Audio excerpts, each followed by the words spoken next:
Let me call the Berkeley City Planning Commission to order for its regular meeting of Tuesday, May the 23rd, 2017. Would you all please rise for the pledge? I pledge allegiance to the flag of the United States of America and to the republic for which it stands, one nation, under God, indivisible, with liberty and justice for all. Thank you. Thank you all. Could I have a roll call, please? Martin Smith. Here. Shadle. Here. Richardson. Here. Dean Smith. Here. Tangari. Here. Kapelanski. Here. Murad. Here. Buckler. Here. Burnett. Present. Now I'll entertain a motion to approve the agenda this evening. So moved. Moved by Commissioner Murad. Is there a second? Second.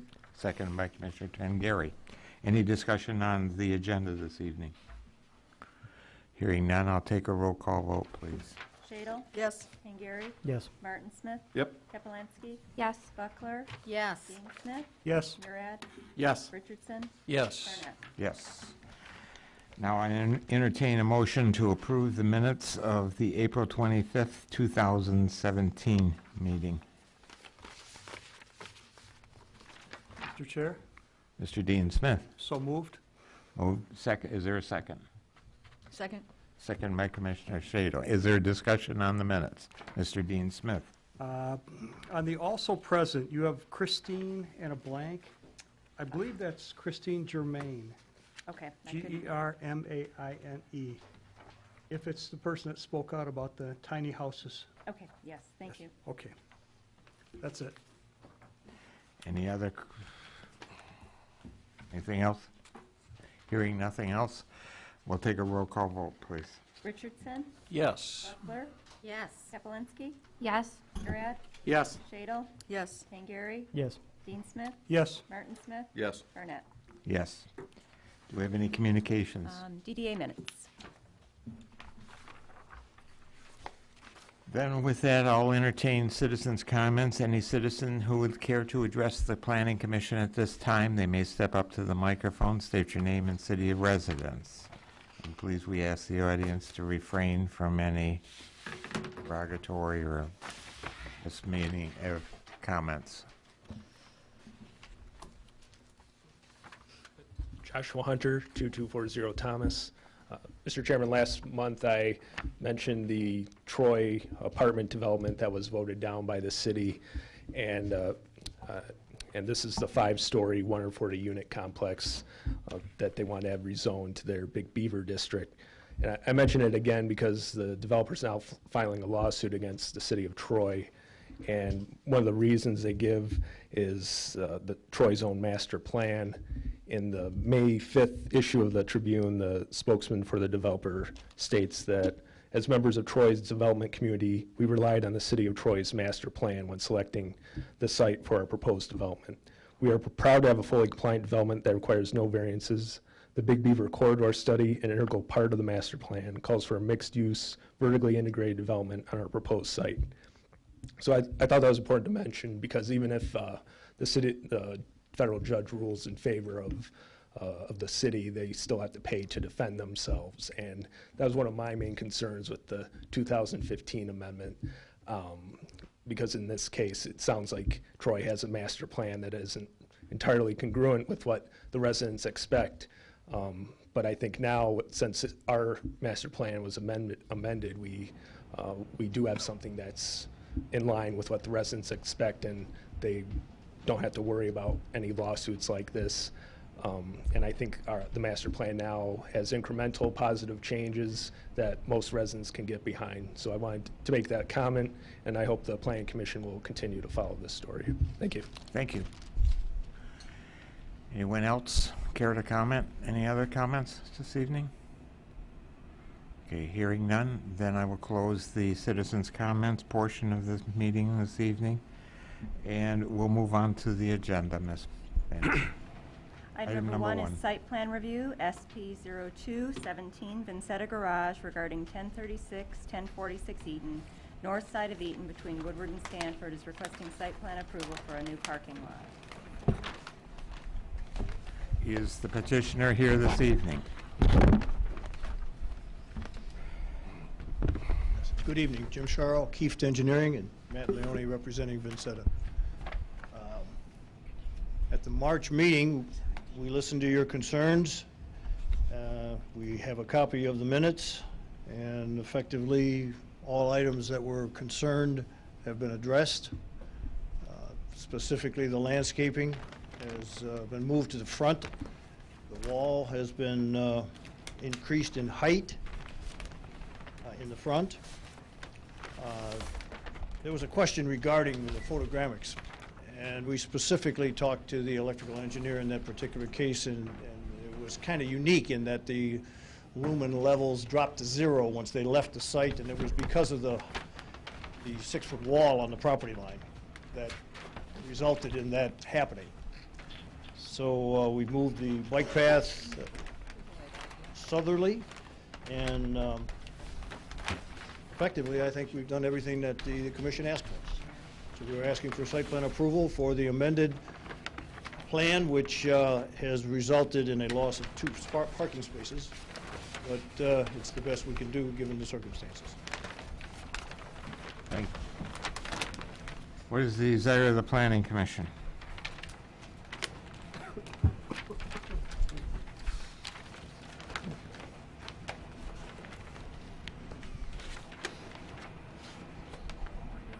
Mr. Chairman, I have a couple little questions. Mr. Martin Smith. How you doing? Good evening.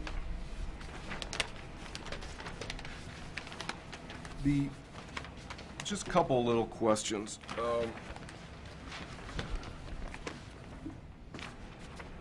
The DPW will have some questions. You're gonna follow through with engineering Certainly. if and when this approval goes through, right? Correct. Okay. That's our next step if the commission sees fit to grant us site plan approval. Now, I keep hearing different things. Is this parking lot for self-parkers, or is this for the valet parking? The minutes talk about that. And let's see, when was that stated in here?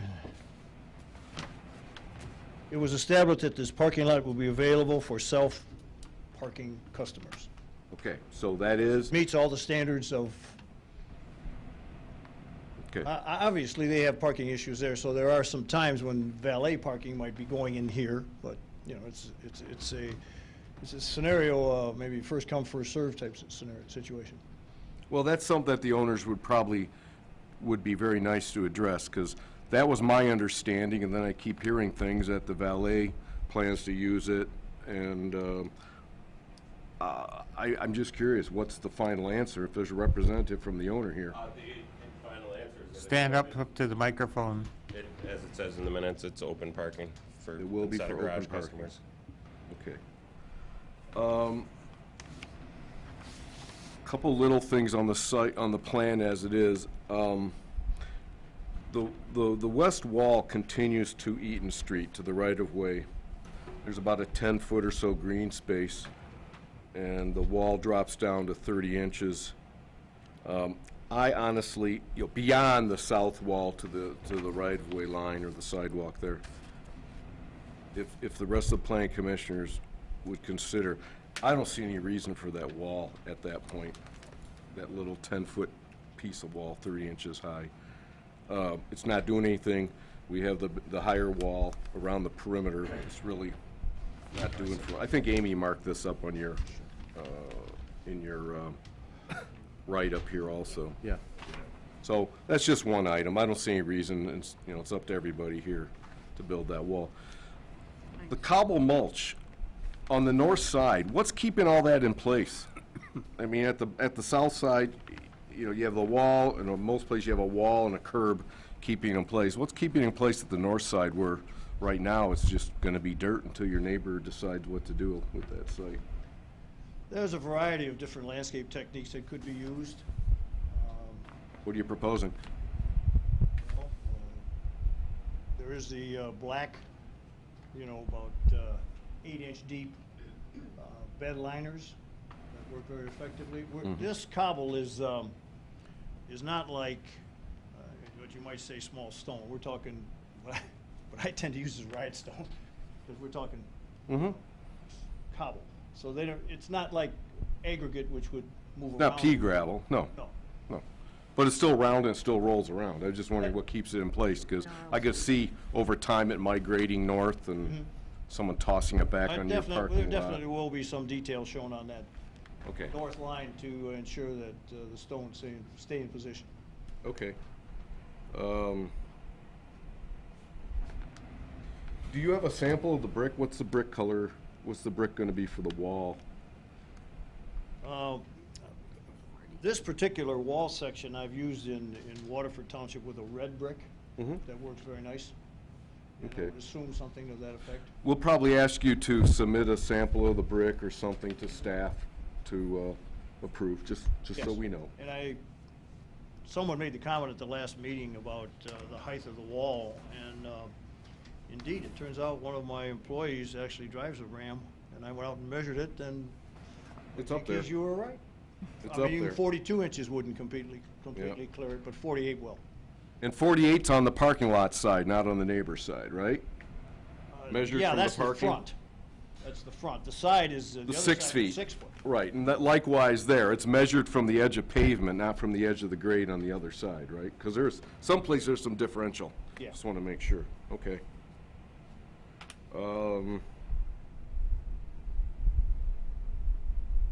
There was some talk about squeezing some more spaces on this site.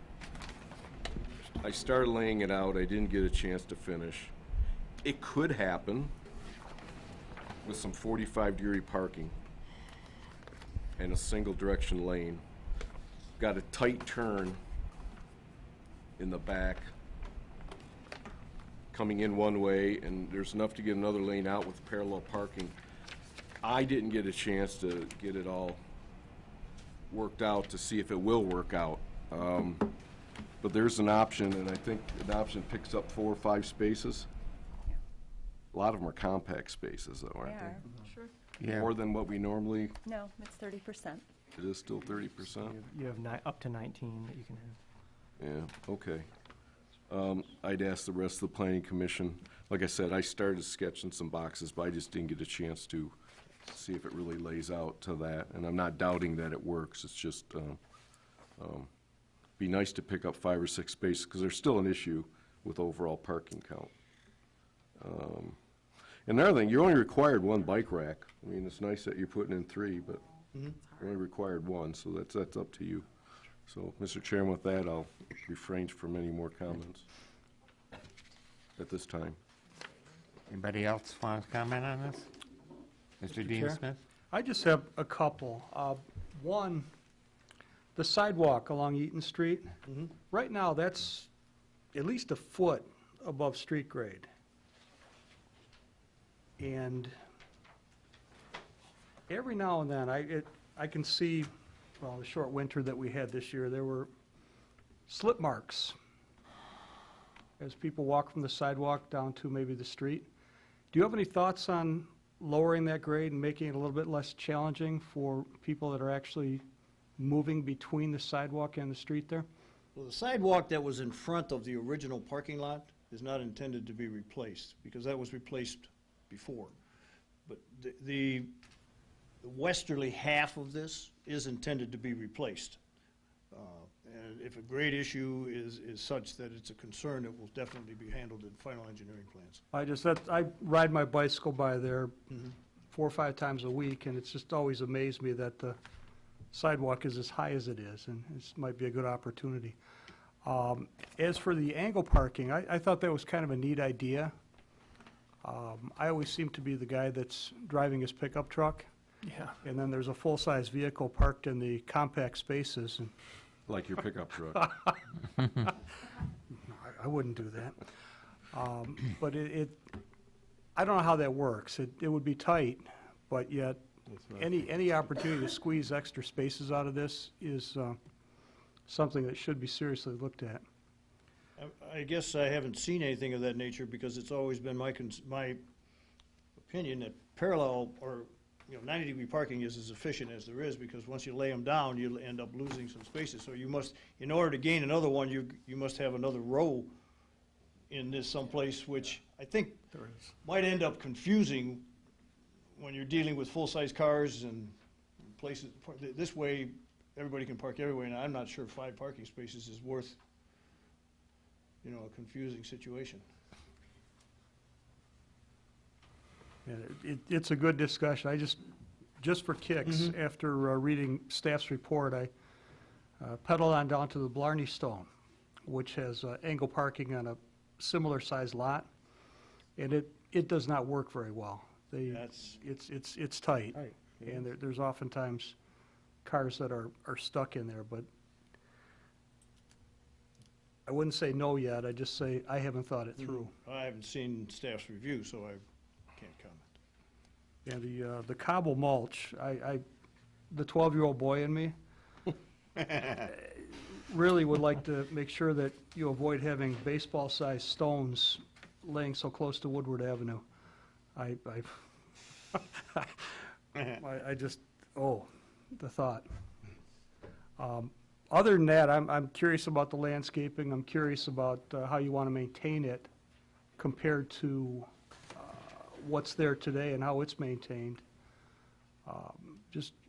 I don't have a complete picture of what you've put together here.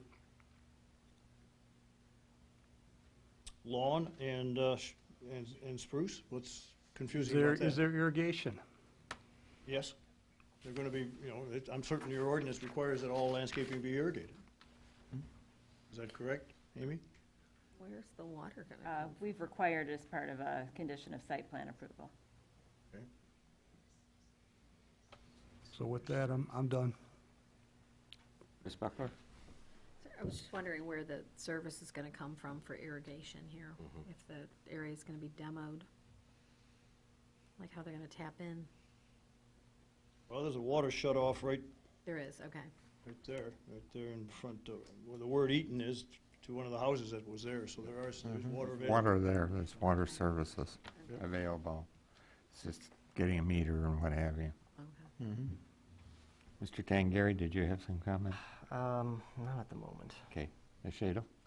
I think, I too, I guess, would like to see some more consideration of the angled parking, if for nothing else, just for consideration to make a final and conscious determination that no other parking spots reasonably can be fit in this space. There's space there for that cobble mulch. I'm wondering if that can't be included in the parking surface itself, get rid of the cobble mulch altogether, and put the curb interior from the wall. Move the wall out, put the curb interior from the wall.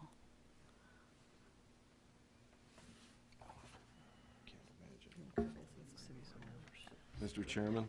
Mr. Martin Smith? If you do the geometry and the math, you can get a row on the south, 45 degrees, a That's right, 13-foot yeah. drive, a row 45 degrees in the north, and there's, right now with the dimensions as they are, there's 19 feet left over for another one-way drive and some parallel parking.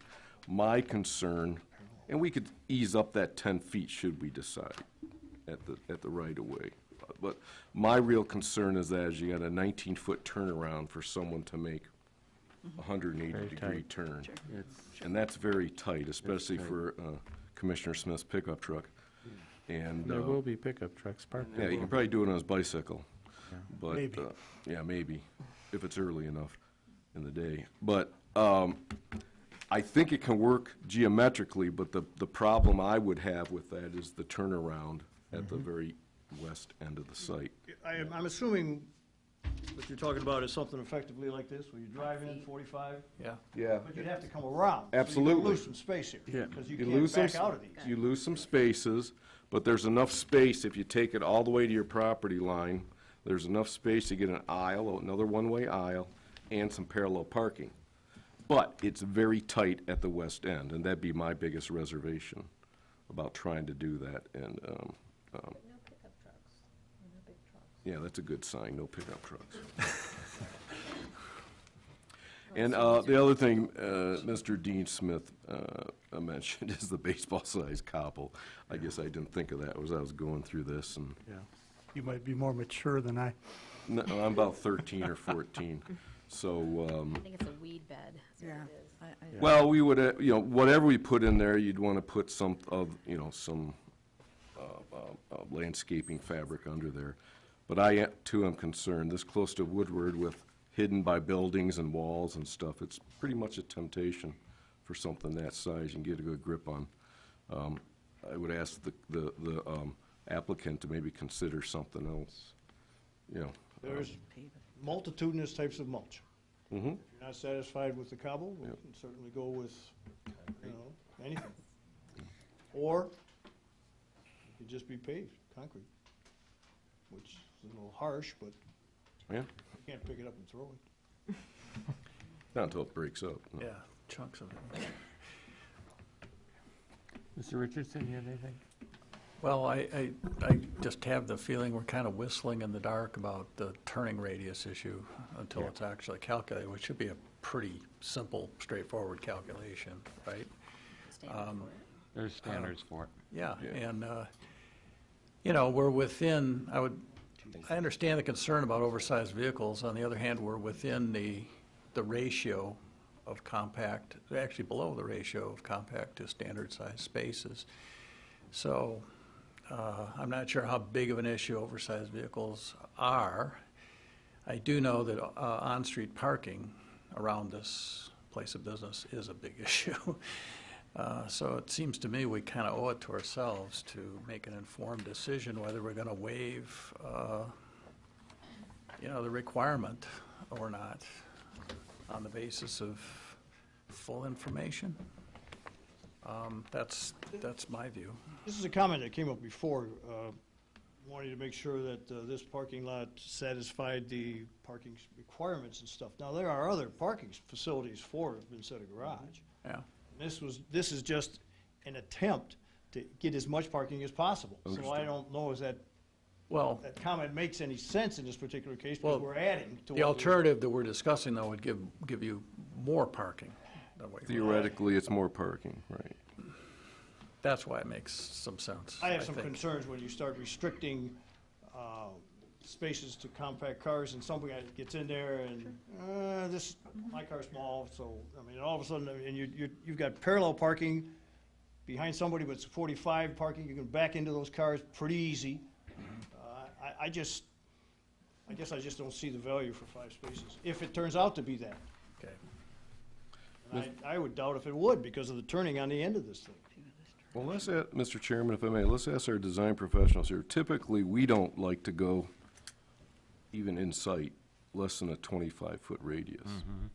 And what we're looking at here would be about a 19-foot radius, if I did my geometry right. Anybody else want to weigh in on that?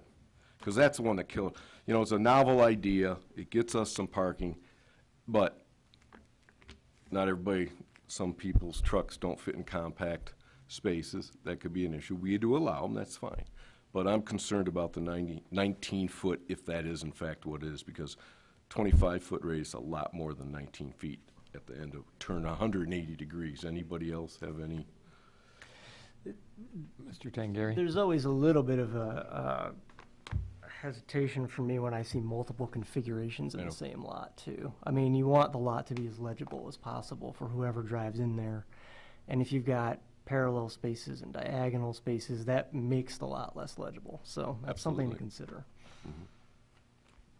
I didn't lay it out. I looked at it, and I was going to sit down and try to lay it out, but I was concerned about just because the way people drive. And, I just have a concern about that 19, that if that indeed that's what it really boils down to. I just think I think we're pushing it. To me, that's too narrow. I think we're pushing it. One other thing to think about when I'm assuming that we're talking some sort of a scenario like this with parallel parking here. Well, this is one way. You can't get out without going the wrong direction. No, you'd go No, there'd around. be a second aisle. You'd have a lot, you have Well, two there's an aisle cars. here. You do, but there's enough space by turning it 45 degrees geometrically You can take that to go all the way around and get another aisle out, yeah. But the turnaround is only 19 feet diameter, and that, to me, that's too narrow. It's a novel idea, but I just think it's too narrow. And the mixing and matching of parking, I just don't think it's, the geometry's there. Mr. Chair, Mr. Dean Smith. your drawing there, I think you have the parallel parking on the wrong side. Oh, well, again, If you put on the other side, The then north you'd have side. the ability to come around. On the north side, yeah. Oh, I see, this way. Yeah. You put You had- parallel parking adjacent to the front and one way in the Yeah. back. All right, I got it.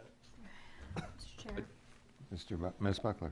So, I like the idea of angled parking. I frankly find it easier to angle park, particularly when there's walls involved over here on the west end. I think Vincetta needs to maximize its parking to get up to its 64 spots, because I don't know what the shared parking agreement is or what it will continue to be. And I'm not worried about how people drive. I think particularly because this is not a pass-through parking, like a Kroger lot or something, is that people are fairly cautious and they're gonna move in and park. And I'm not confused by parallel parking along with angled parking. I think the parking should be maximized to pull as many cars off the street as possible. And I see no reason why you can't mark. Maybe the interior space is as compact and the exterior is bigger. I'm not sure what they, the further in. But I like how Ms. Vanson has rejiggered everything. I think it's thoughtful and shows some imagination, because again, as with the plan in March, this has no imagination, this parking. Can I ask you a I'm question? sorry. Question? Sure. Why hasn't any of this been shared with us? We certainly could have proposed some alternatives ourselves, but I haven't heard nothing from the city in 2 months. We gave you some ideas back in March on how to maximize, and all this does is really provide a wall and a few other things. I don't see this as significantly different, and we voiced some fairly strong opinions in March. I think that was Yeah, I probably know, my and I most answered decisive- every single one of them. No, I don't. Everyone that's on here was answered. Okay, well, regardless, I still think it is lacking in total parking spaces that you need for your business, and it still will result in a lot of cars on the street. So that's my opinion. Mr. Chair. I'm going to chime in on this because this has been something, since the meeting that we had a couple months ago, I've been thinking about this, because there's been a few times in that time that I've gone out with some friends and we decided to use one of the car sharing, like almost like a taxi service, like an Uber, Lyft, that type of service. And I'm wondering if more people are using that to come to like a restaurant like Vincetta. Because, part of why we did is we knew we were going to be having some drinks. Everybody wanted to be safe. Mm-hmm. So I'm wondering if our parking requirements for establishments like this need to be reviewed to see if we really need 64 spaces here. Well, I mean, that would be something you'd want to look at for various Yeah, building or so- businesses, right? So- Absolutely, for all parking, but mostly for, it's a restaurant. and then- Libations, yeah. And libations, drinking establishment, people have some drinks with dinner, a bottle of wine, some beers, some cocktails now. Cocktails have become very popular again.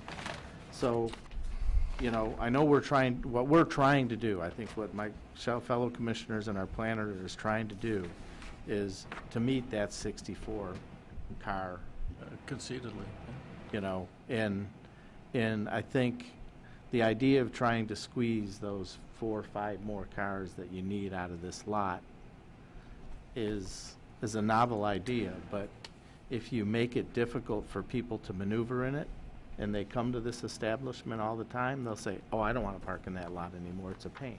Where are they going to park? Back out on the street. That's my concern. So,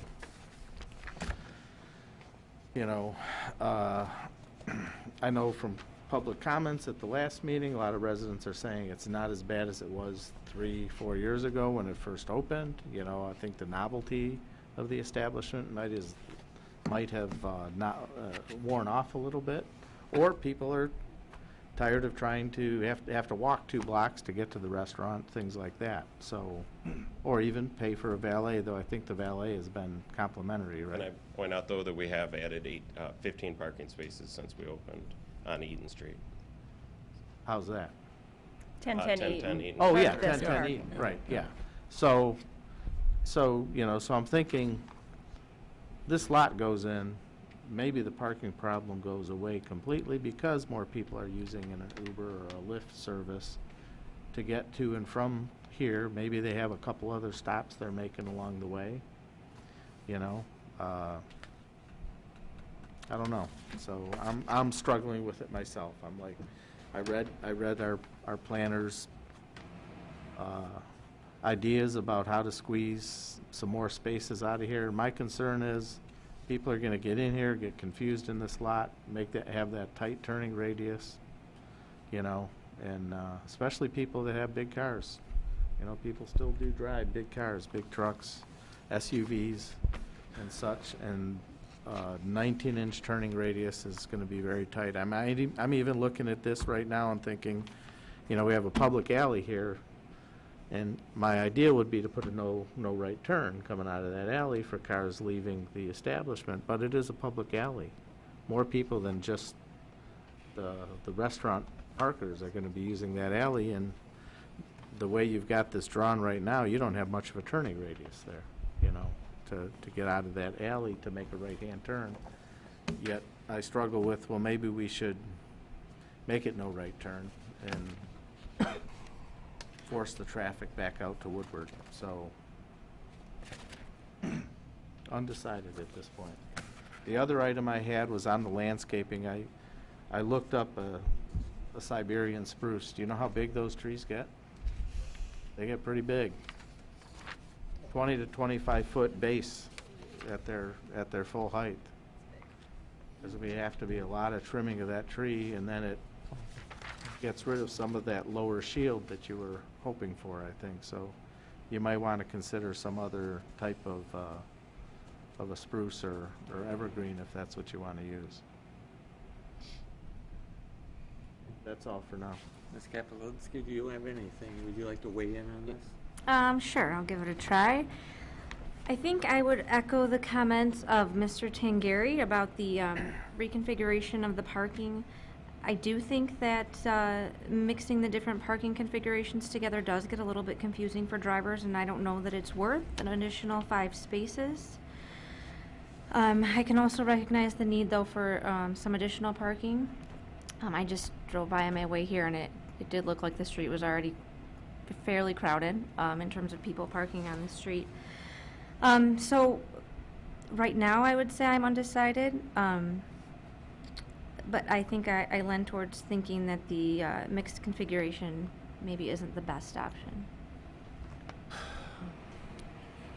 I'm a little concerned about closure too.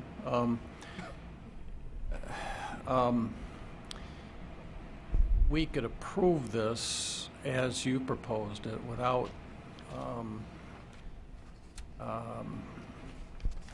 conceding that you've complied with the ordinance. So you'd still be in non-compliance as long as you didn't have a shared parking agreement. And I understand there's still some confusion about They have a shared parking agreements. They have one with the North Point.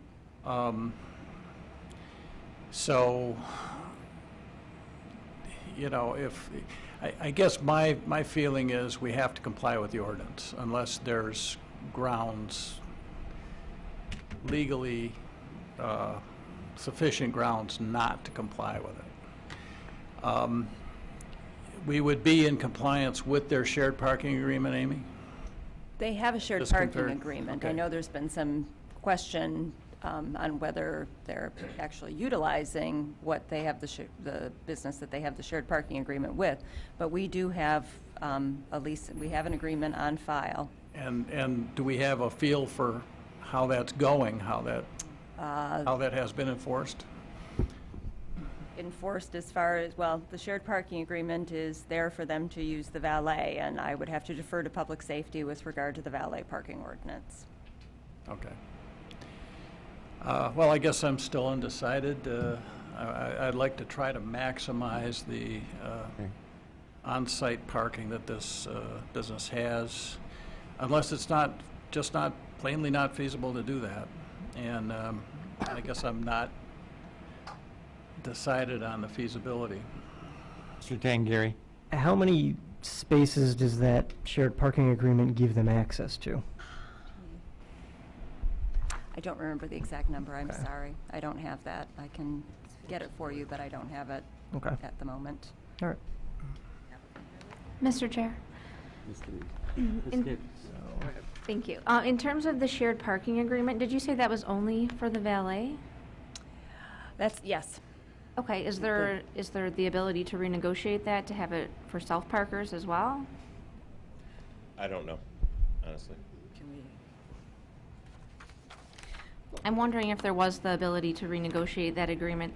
There could be some sort of signage installed on this lot that says additional parking available at North Point. That's a good idea. Yeah. Mr. Chair? Mr. Dean Smith? Just to kind of further muck things up,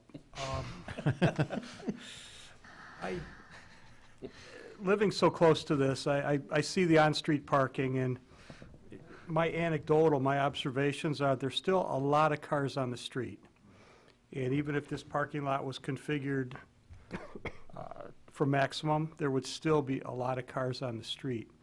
One of the things that's always troubled me about this particular business is that the parking immediately adjacent to the building on the south side is in the evening time, I believe, valet only. It's restricted to those. So we have a business that lets its employees and the valet park in the most convenient spots, and the customers get to park wherever space can be found. Going forward, I'm fine with the straight in, straight out, but I'd like to see some signage on the building. I'd like to see the applicant be doing something to train their customers. Right at the front entrance as people walk in, something about, hey, be nice to your neighbors, or be nice to our neighbors. Park in our lots.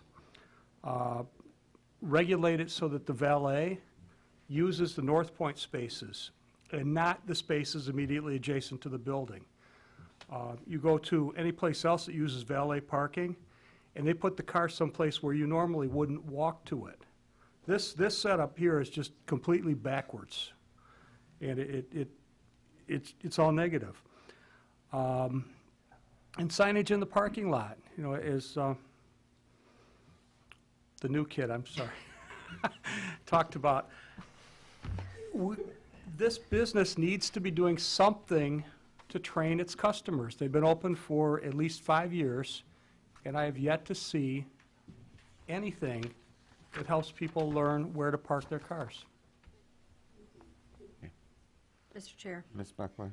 they need to train their staff and their valets first. I'm sorry. Their staff should be parking in North Point or in the farthest most spots. We're saying Their the same thing. valets, I know, but you're not going to train the public, in my opinion, is the public's going to park in the most convenient spot to get into dinner or to drinks or to whatever they're going for. But it is my observation that the valets are sticking cars still in that little lot on Eaton, 1010 Eaton. The valets are still sticking the cars. They're putting the nice cars out front. If you drive up in a Porsche, it's getting parked right there on Woodward. If you drive up in a Jalopy, it's going in 1010 Eaton, and they're not sticking them in North Point. And the staff is parking wherever the staff wants to park. And it is a considerable staff, and we were there on last week, and we just did a count, my husband and I. We're like, because I worked in restaurant and food service, and I can tell you, they have a lot of people working there. I think we counted like 28, and that doesn't include like what's in that little back room. 28 people all driving to work, I'm guessing. That's a lot of staff. That's half their parking. So they need to deal with that first. And I don't know that this current parking configuration helps them. I believe Ms. Hayes wrote a letter that was on our desk, and I agree with her. Until there are 64 parking spots, that does not include any on-road parking, I can't agree with this design. I don't think this is an improvement from last time. This, 65? did you have something more you wanted to add, Mr. Dean Smith? No, Okay. my observation has You're been, done. this All is right. bizarre. Okay. Where you put the employees and the staff in the good spots, and the customers have to fight for Okay. parking in people's, front of their homes. Is there anybody else on the planning commission who wants to address anything? Mr. Chair, can I- Ms. Shado? and maybe this is obvious, or I've missed it somewhere, can we not restrict where valet is parked? I mean, I know currently, and it would have been a nice gesture from the business to, on the current Eaton lot, to take down the signs that eliminate self-parking there. That would be nice if that particular lot was available to those that are self-parking currently. The last couple times I've looked, there was a sign that eliminated that. So that is only being used for valet. Therefore, North Point is not being used for those cars currently parked there. Certainly, we want to maximize parking, but I certainly think that there's a lot that the business can do to make us feel comfortable that the available parking in the immediate vicinity of the business is utilized for patrons, and that the valet can utilize the current parking agreement spaces. Mr. Chair, it was Richardson? my understanding you want to terminate your valet service. Is that true or not? Not at this time. Okay, even if this is approved, you're going to continue the valet service. Is it going to utilize this lot as well as the North Point lot? I believe they'll be parking them at North Point. At North Point, okay. Mr. Tangari, did you have something more? I'm just trying to puzzle out exactly how many spaces they would have. Let's say they just built exactly what's here, how many spaces would they have under their direct control? These 5 spaces up front are in the right-of-way, so I suppose those wouldn't count. They don't count. So that gives them 26 plus 28. So they're 54 spaces, so that's 10 shy of the 64 that they need. Just so that everybody knows what the gap is. Just don't want anybody to get lost. Reconfiguring this lot to try to squeeze in some more spaces is not going to get not them. gonna work. Even if they No, got the it 5 doesn't. spaces, No. that would get them to 59, Right. not to 64. We wouldn't be able to pull it off. Correct. Okay. There are people here, I assume, in the audience who would care to weigh in on some of this. So let them have an opportunity to weigh in. I assume, if somebody wants to talk about this, please step up to the microphone, state your name and city Good of evening. residence. Rob Robinette, Berkley. I live on Oxford. I find it discomforting that you people and the residents know more about their business and what their valet does than it seems they do. I sit on my porch a lot. I drink a cold one, and I watch the valet park in the alley. No one's parked in North Point, and we go by all the time. No one's ever parked there. The valet's not parking there. They're parking on the streets. They're parking on the lot closest to them. The other thing is the right-hand turn. We have that no right-hand turn out of the alley onto Oxford. Doesn't stop the valet. Doesn't stop. It maybe stops 50% of the people. They'll start to make that right turn, see the sign. Most of them don't care, and they come cruising down there. So that's not really a deterrent because it's not enforced. And public safety can't park a car there all day long. But we are, so we see it. And then I just want to thank you because you guys see what's going on. You guys are on it. So thank you so much. Thank you. Anyone else care to weigh in on this?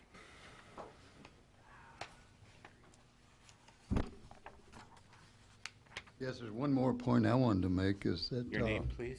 Oh, I'm sorry. John Gary, I live at 1009 Oxford. Thank you.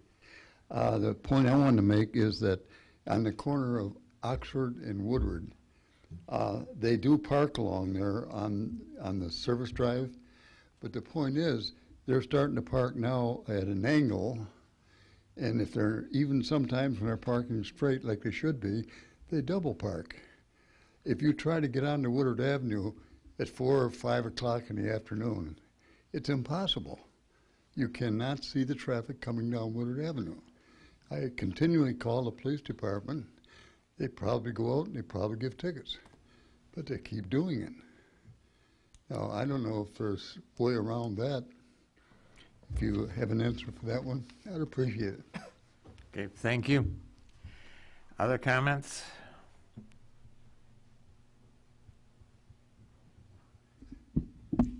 Hi, my name is Sean Sweda. I live at 1047 Eaton, directly across the street from the abandoned homes. First, I want to echo what Rob said. I mean, I feel grateful that you guys are on this, and I feel that your interests are aligned with the residents. I just want to point out a couple things. First, you may be generally aware, but maybe not specifically aware, but we're also losing all of our trees. And so whatever happens aesthetically with this lot is going to be critical to maintaining the residential character that was already sort of gradually being chipped away by the abandoned homes and all the cars that are parked there, and now all of our trees are gone. So I'd just like you to weigh that concern that we would still like to have some feeling of a residential character in this block. The second thing is just to echo again what everyone's saying about how the current lot at 1010 is being used. I mean, obviously I live right across the street from it. If I leave in the morning to go somewhere, an hour before the restaurant's even open, that lot is filled, like half filled with cars, which can only be employees. I mean, there's really no other explanation for why there would be cars there. Now, I don't sit there and track how they go in and out, but I see plenty of them stay there for an extended period of time. So I think we all have a real concern about how the restaurant is going to be directed in terms of how they're going to utilize these spaces and make them available to the public. Because if people aren't able to park in this lot and everyone's using this idea of the congestion and all of the parking problems on the street as evidence for why we need to have the lot, then the lot should at least, we should have a high probability of that lot actually, easing some of that. And if it's filled with, if it's saved for valet, or if it's filled with employees, or, other things that other people have mentioned here, then that's a serious problem. And my concern really boils down to, we have one party who has continually said, one thing and then done something else. And so I know it's not your job to enforce these things, but something needs to be enforceable. Otherwise, we're just going to be back in the same situation where we are now, except that we'll have spent all this time and made no progress. So thanks. Thank you. Anyone else care to? Ms. Vanson, I have a question. Yeah. Because now, this gentleman just brought it up that I'm not sure during lunch time what the traffic flow is around this restaurant business. The North Point, is that agreement for evening only, or is it Yes. only for evening? So during the daytime, we still have an issue here for lunch. If they're open for lunch, yes. You are open for lunch, right? Oh, yeah. Yeah. So now you're really short parking during the day. Big time. And this isn't going to solve the problem. Mr. Chair? Mr. Dean Smith. It solves part of the problem, because during the day, a lot of people are gone. It's in the evenings that street parking can be especially disruptive. Adding parking spaces is not going to make things worse, but doing something to give us some assurance that the parking spaces will be used by customers and not employees will make things even better. Well, that's the issue, is where do the employees park during the day? Where do the employees park during the If day? my memory is correct, the restaurant originally wasn't going to be open for lunch. It was going to be dinner, but that goes back several years, and I'm old. Where do your employees park for during the day? Your daily employees, where do they park? They park Come up to the microphone, please. Park in a combination of spaces. Where do they park? They park in a combination of spaces. Many of our employees take the bus. A lot of them get dropped off and get a ride. Several of them bicycle to work. And where do the rest of them park? Which ones? Those that drive an automobile. Some of them park on the site. Some of them park on 1010. Some of them park at North Point. So during the day, they do park at North Point? I cannot say for sure that if they do or don't. Sorry.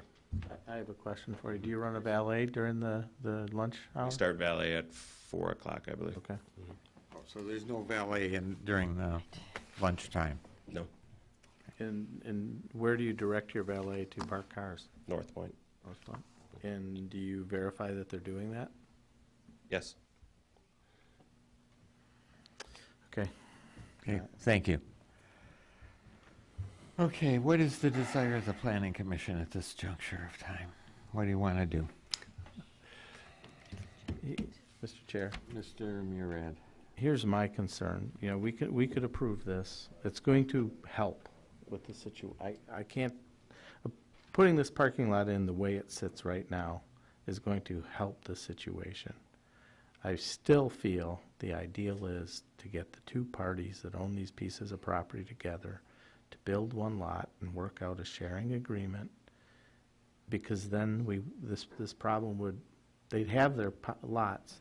They wouldn't have to have a parking agreement with anybody other than the owner of the other property, who was here 3 years ago or so and said he probably only needs 3 or 4 spaces during the day, during his business hours.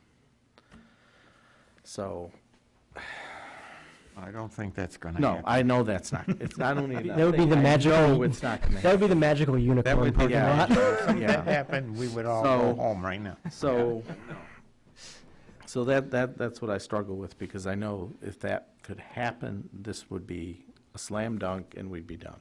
So, Mr. Chairman, I think one thing that would facilitate, regardless of how the parking is striped, one thing that would facilitate future sharing in the unicorn universe is that you don't have a curb and cobble mulch butted up against the neighboring property. If you have that just as concrete, and if the adjoining property owner wants to put up a chain link fence or some sort of fencing in order to ensure that there isn't parking creep, that would be up to him, but I think you do want to have the parking just go right up to the north edge, not have a curb that's going to take all of that possibility of sharing away.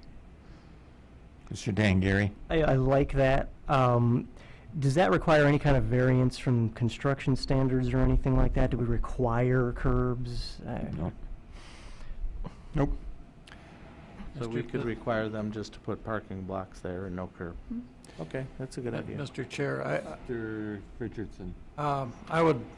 my preference would be to pursue Ms. Vanson's idea of angle parking. And I'm, for 2 reasons. One, a history of spotty and inconsistent performance under shared parking agreements leaves me with very little faith that we can rely on that for adequate parking here. I fully appreciate my colleagues' comments regarding turning radius and the mixture of parking configurations within a lot. But I do feel, along with Ms. Buckler, that this is a restaurant parking lot. It's not a Kmart or Walmart parking lot.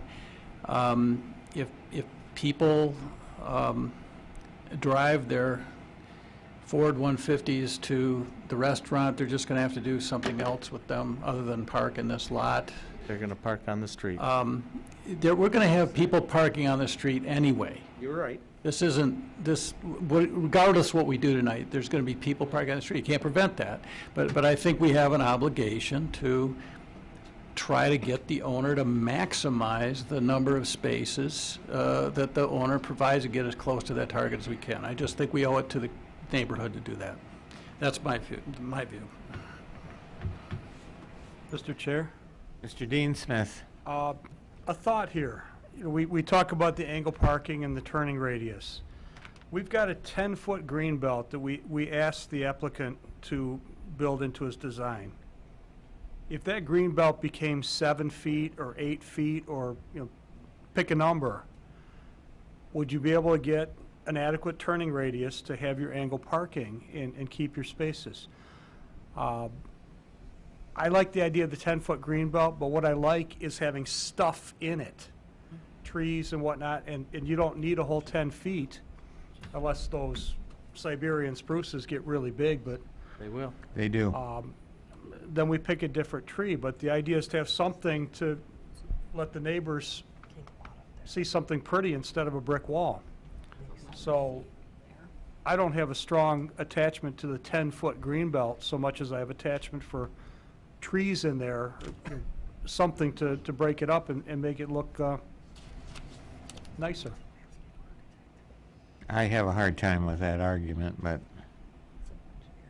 one of the things is that when we start looking at this encroachment into the neighborhood, Oh, I we agree. have to be very careful of what we're doing here. And I think the green space is important element of this whole shebang. Right, but don't forget too, you've got the green belt between the sidewalk and the curb. I know I Then have you've got that, 5 but I feet of have this other sidewalk, one, but And so now you're set back 20 feet Yeah. from the curb. that's okay. That's a long I- way. I think that for the neighborhood, I think it's appropriate. Understood. Thank you. Mr. Chair, Mr. Murad. I think with this plan, we're going to be setting a precedent for any other potential encroachment off of Woodward Avenue. So we have to be very careful as to how we address the landscaping and such. I think it's a interesting idea.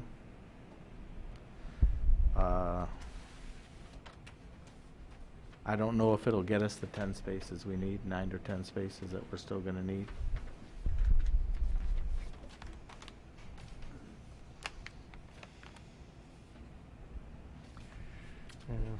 So what is the desire here of the planning commission? What do you want to do, folks? Mr. Chairman, Mr. Dean Smith? on the other one. Marty Smith, I'm sorry. This parking lot, as it's configured now, as we all have said, it's going to go a long way to potentially resolving an issue. But the underlying problem here, we've been hearing this for 5 years from residents and from our concerns, the applicant, the owner, has just not taken care of an issue that's so obvious, and I don't know where to go from here. I don't have a problem with this, with minor items that we talked about. Right, that's what I feel. Do we get 5 more by reconfiguring? Maybe. They're still gonna park on the street. People are still, you get a busy time. But I really have a difficult time hearing what's happened and has continued to happen or has continued not to happen with the arrangements and where people park, the employees park, the valet parks. The issue, the underlying issue, hasn't been resolved. And I don't see the effort on the applicant's part to resolve that issue. Now, I don't know how we tie these together, if we even can. And I asked for a little help from the more legal. I don't know how to tie these things together, but there's an underlying problem that this is not going to resolve 100%. It's a much bigger problem. And I'd like to know if anybody else has any comments on that, because that's what we're really up against. They've been in here 6, 8 times over the last years, and the stories are the same. From both sides, the applicant and the neighbors, and our concerns are always the same. What are they going to do to resolve these issues? We've heard things from them. Apparently, they don't happen. That's the problem I have with all this. Ms. Shadle. I absolutely agree, and that's exactly where I was going with how can we, is there a way for us to restrict where the employees and where the valet park? Those are the only 2 entities that are being paid by the business. Right? Yep. Can we, in some manner, restrict where the paid employees of the business park, including valet. Ms. Buckler? Well, I think we could put all the restrictions we want. It's a matter of enforcement. Right. And do we That's have the the problem. resources to enforce this? No. Exactly. So I go back to a little bit building on what Marty said, is that I personally feel by approving this plan, we're rewarding bad behavior. This plan does not address what we said in March. It has not addressed what we've said for the past several years since I've been on this planning commission. And I feel by approving it the way it is now, it's it. And then we have no enforcement or no resources for enforcement to make that change. I think until they come back with a plan that addresses everything we've asked for, which is the number of parking spots necessary to run your business and use of those parking spots through a cooperative parking agreement, as well as managing what gets parked on the road, so you stop infringing on, I realize it's legal to park on the street, but it does impinge on the neighborhood. And build out this parking lot appropriately and work nicely with your neighbor, which I still don't understand why that can't happen. I feel like I cannot approve this. That's my last word. You're in? So, let's say we send them back, we say you can encroach on that 10 feet. Get your encroach on it, I didn't say eliminate it, but encroach on that 10 feet to come up with a plan that will get you to what we need, how many spaces in this lot to make it work. You can't Right. get. Right, you can't get it. Right. You're not gonna get it. Can't get there. Okay, so there's, First jet and set because what I'd ultimately like to see is a lot be built that eliminates their need to have a parking agreement with anybody. Agreed. Oh, agreed. That's my Agreed. goal, Sure. okay? Agreed. That's what I want to see happen. Agreed. I agree with that. Do I think that people are going to still park on the street if they had 65 spaces? Absolutely. Yeah. Do I think that people are going to park on the street with 55 spaces? Absolutely. But my hope is that they're going to get 20 or 30 cars off the street into this lot, or 20 cars, 15 or 20 cars into this lot. That's going to help the problem. It's not going to go away. The only way you could get the required parking spaces if this whole space became one parking lot. And that's not going to happen either. Nope. So, you know, where do you go with it? You Mr. know, Chair? Where do you go with it? Mr. Dean Smith? Listening to the back and forth is pretty interesting. The issue is the customer, or not the customer, the applicant has too many tables. Their restaurant is bigger than their capacity, and that's something we need to address. Either they find spaces, you know, they've got to find a place to But- put their employees to park. But the way our ordinance reads, it's Well- not based on tables, it's based on square feet. Based on square footage. Right. Yeah. Well, It's based on square feet. based on square footage, And I think if they eliminated tables, they're gonna still have the car problem because it's shown people will wait Yeah, for 2 hours you're gonna have more to go people wait. eat You're there. gonna have them standing in line So, waiting. You might make the problem worse because now they're waiting 3 hours and there's more cars out there. it could be, but not, the business is too big for the facilities that it's got control of. I would actually be willing to support this application with some conditions. You know, one would be to pave the north end instead of having the cobble mulch. Right, encroaching on the 10-foot setback, I'm not real I'm not thrilled. excited about that. No, I'm not either. I like the idea of the 10 feet, but if there was a way to solve a problem by taking some of it, you know, that's something to consider. So. But here, you know, the big thing is, anything that we do tonight, if we do approve a parking lot, the conditions are gonna have to be some behavioral conditions for the applicant. And that will include training the customers, training the employees. And if we can't do that, if we can't enforce it, our failure to act just continues to punish the people in the neighborhood. And I that's absolutely just plain agree. wrong. I absolutely agree. Mr. Chairman? Mr. Martin Smith? Amy, you know, this has been going on for years, and I save a lot of things, but I don't seem to have my old plans. Have they ever submitted an overall parking plan. They have parking here, parking here, parking there, agreement here, this parking here. The only- Who parks who and who doesn't park, or who parks where, who doesn't park where.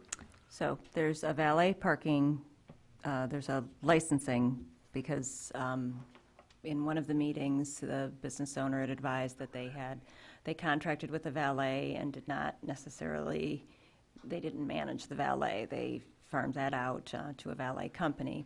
And because there were so many problems with the valet, the city thought, well, okay, let's license the valet, and then we can actually manage that, and then the valet would be the one that was ultimately responsible for where people park, and if the valet is not complying with its valet licensing.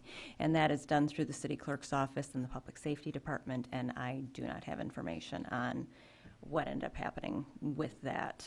I just don't. I can get it for next month if you would like information on that. I'm happy to help you with that. But Because as the other Commissioner Smith said, in concept, I don't have a problem with this. Yeah, we can maybe squeeze 4 or 5 more space out, but that's not going to make a big No, difference. it's not going to make a But the difference. bottom line is bigger than that. We have a problem. They have a problem. But we've never seen where people are assigned to park, and apparently. well, I don't think anybody's necessarily assigned, according to Well, I what Mr. understand. Leone just But- said. So they have a joint parking agreement with North Point.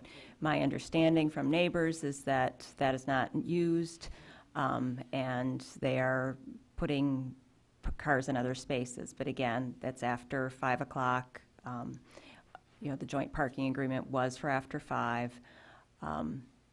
And, during the lunch hour, it does remain an issue as far as the compliance goes. So, but no, you have the site plan of what's existing on their property, and then you have what they proposed for the Eaton properties. Now, I know when they came before the city for the Oxford rezoning, they did have a site plan that showed how many parking spaces, but that was not approved. Point of clarification, in your report, Amy, you said that your suggested configuration will leave them 1 short with the space with Yeah, the but bicycle credit, and then Mr. Tangieri made a comment that some of the spaces you were counting shouldn't be counted. I'd just like to know, Well, I think. be clear about how many Again, I spaces was- short we would be. Okay, I had calculated that we would still be 1 shy, but I think it was an ambitious plan, and I think you may, at the end of that west end of the lot, have to make a 17-point turn. So I was concerned about that, but I couldn't actually, I didn't have the turning radius, I have a lot of turning radiuses, but I didn't have it for this scale, so I couldn't test it out. I think my concern is, it's kind of a funny shape, it's not shaped exactly like our cars are, what they've been allotted with this reconfiguration of the lots. But, you look at, it's pretty roomy on the inside of it with the cobble mulch, and I would agree with them being baseball size. And you just figure, we have to be able to squeeze some more in there. And so I just started calculating it out. But I think, yes, when you do start swinging a truck around, and maybe you're not the best driver in the world, it might not end up resulting in that many parking spaces, but. Or the soberest driver. That's the other Assume all concern, of too. those drivers leave theirs. I'm hoping that everybody is driving sober. But again, it seemed that certainly there should be pavement up to the north property line, because eventually they're both zoned parking, and eventually these are going to be 1 parking lot, or separated by a fence, but Right. 2 parking lots. So it seems foolish to have an edge and not have it at least potentially shared, like all the ones up and down 12 Mile. I mean, most of 12 Mile is, even though there's municipal parking lots interspersed, there are lots of privately owned lots, and I have a map that shows all of, well, the city has a map, it's in my office, but we have a map that shows what's owned by whom, because otherwise you wouldn't necessarily know it. And I think that's ideal.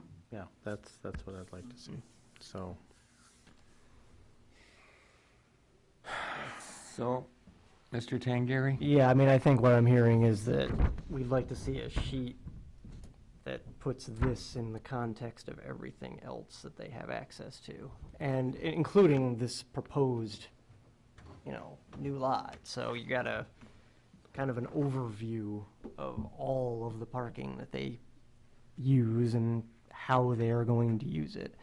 And that gives, it gives you more to hold them to, but I just think it makes it a little easier to get your brain around exactly how this proposal affects their overall picture. But I think that leads me to a larger point, which is I'm hearing quite a few commissioners who it sounds like would like to table this item for more study. And I think that, the last time they went off the minutes, and I'm hearing that the applicant thought they had addressed everything, and planning commissioners don't think they addressed everything. So I think if we're going to table this, a very clear list of the things that we need to see. We wouldn't is table it, we'd imperative. postpone it. Postpone it, sure. But a very clear list of the things that we need to see would be part of any motion, I think. So if we were to postpone this, what are we going to gain from it? Is the park, are they going to meet their required number of parking spaces? I say no. No. Right.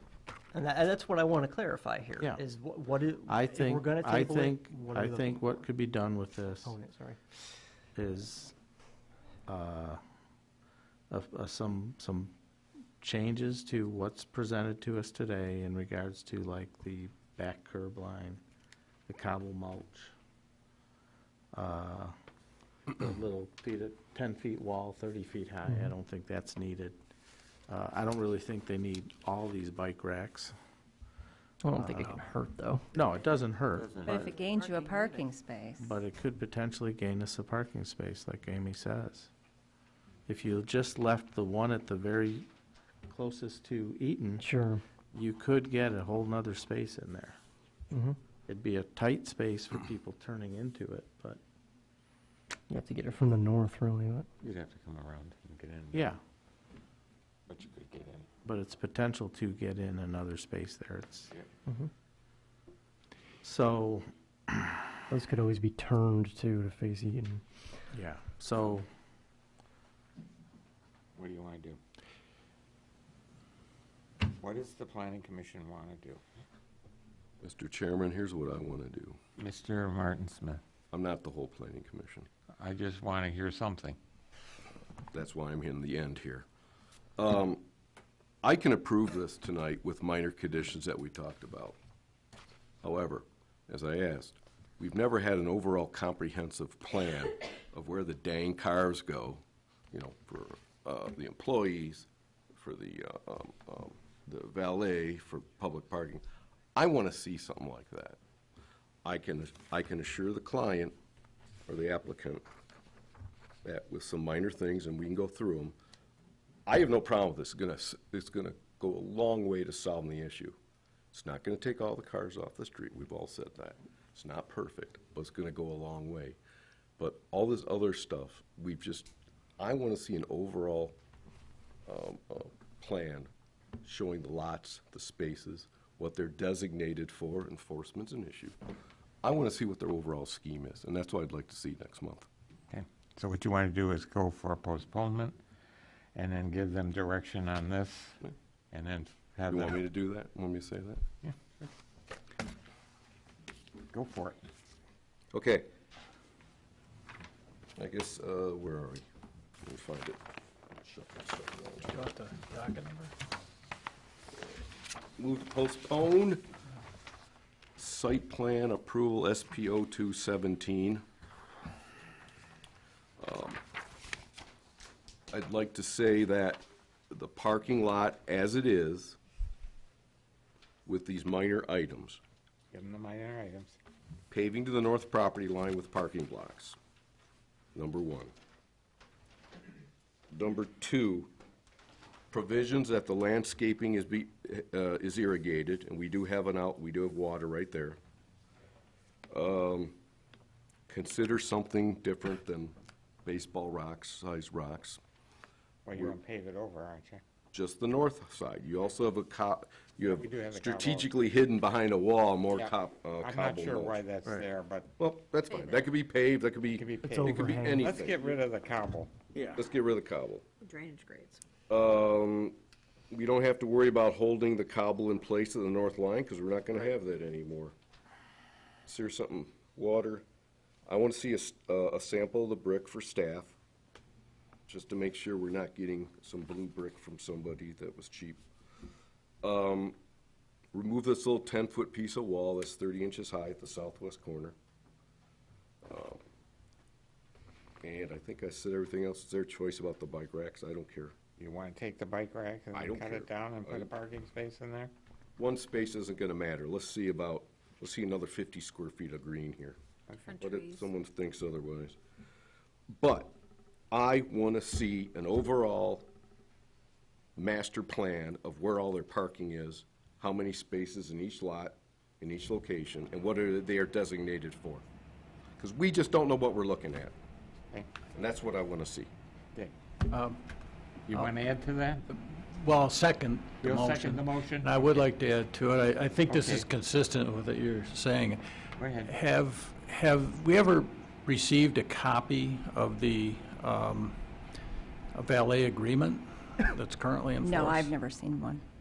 I'd like to see You a mean copy. the valet license or the? The license and the agreement with the No, I've North never Point seen lot. I would like to see I've seen the parking those. agreement. I have, that's in the building department file. With Okay, the well- agreement with North Point. I can provide that, and I can check with public safety and the city clerk's office with regard to the valet. Well, I would like to see those documents, plus if it would be possible to get some kind of report or at least some feedback from public safety as to enforcement issues connected with that. Yes. I think it would be germane to my decision on this. Is that acceptable? You agree with that, Mr. Martin Smith? Okay. I had included it anyway, that Okay. I was All going to right, request discussion it. on the motion. Ms. Kavinsky. Thank you. One thing that I might be interested in seeing is the number of employees in each shift and how those shifts break down, to see how many employees we're talking about in terms of the parking spaces itself. And I'm kind of late to the party here, but I'd like to know about the applicant's efforts to utilize the North Point shared parking agreement and whether they've made any efforts to renegotiate that to accommodate any of the afternoon employee parking, or to allow any additional parking in that area. And one last thing would be for the applicant to consider signage to direct self-parking only in the spaces that are closest to the establishment. So the lots that end up being the closest, and I'm a little bit confused myself as to all the different lots that are available for customers and valet and employees, but I'd like to see self-parking only signs in those lots closest to the business. Self-parking. Yes. Yes. Got it. Does the maker of the motion agree to those additions? Sure. Seconder agree with it? Yes. Okay. Mr. Murad. I want the trees addressed. I think those trees are gonna grow to be too big. I'm just, they're gonna be encroaching on the sidewalk and everything else. I would also like to see from the applicant what their average Friday or Saturday night customers are. I think you probably keep track of something like that. Do you have something like that? Okay, I'd like to see something like that. I know some of these things we're asking for, you're not gonna supply, staff is gonna supply, but that's something I'd like to see from you. Okay. And how many cars your valet, if you can, parks on a Friday or Saturday night. You guys Okay. agree? Yes. Yeah. Anybody else want to add to this? Mr. Chair? Mr. Dean Smith? I don't know that we could add enough conditions about training customers and staff. Signage might work. I would add a condition that says the valet flat out will not use any lot that is inside a garage or one of their associated companies, controlled by the valet will use, say, North Point. The employee parking, something that says employees will not park on site after 4 p.m. And if they're there, they need to move. There's things that the applicant should be doing the applicant should have been doing, that if we can put them in the conditions and then have some kind of an enforcement tool,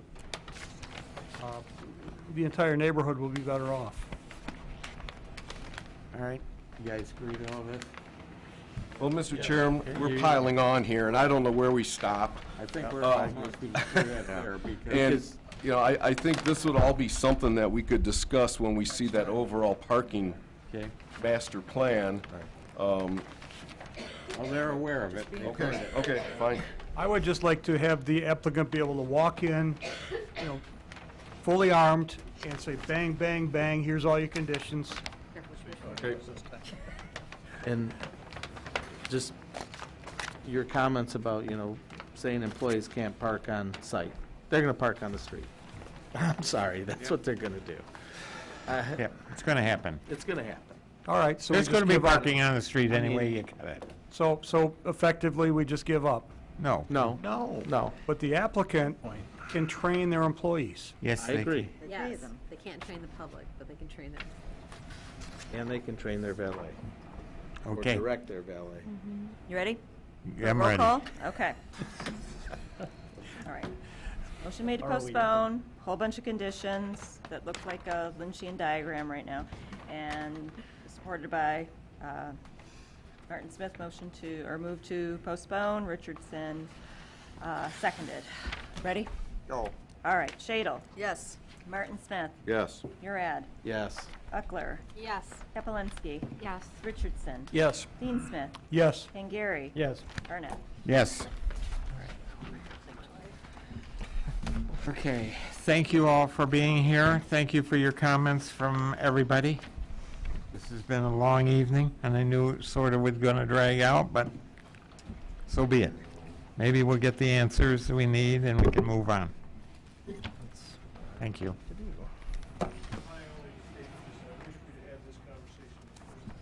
We did have this conversation.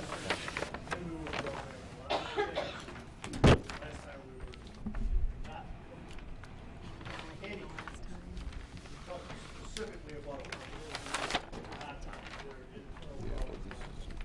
we've easily brought this stuff together and we'd have had this conversation 2 months ago. Okay, thank you. We'll have it. Thank you. Thank you. Well, he's right. Item number 2. Item number 2 is presentation and consideration of the city's Oxford Merchant Park Edition in accordance with the Planning Enabling Act. Somebody's here tonight to talk about this. Where's your parking? No. We're adding some.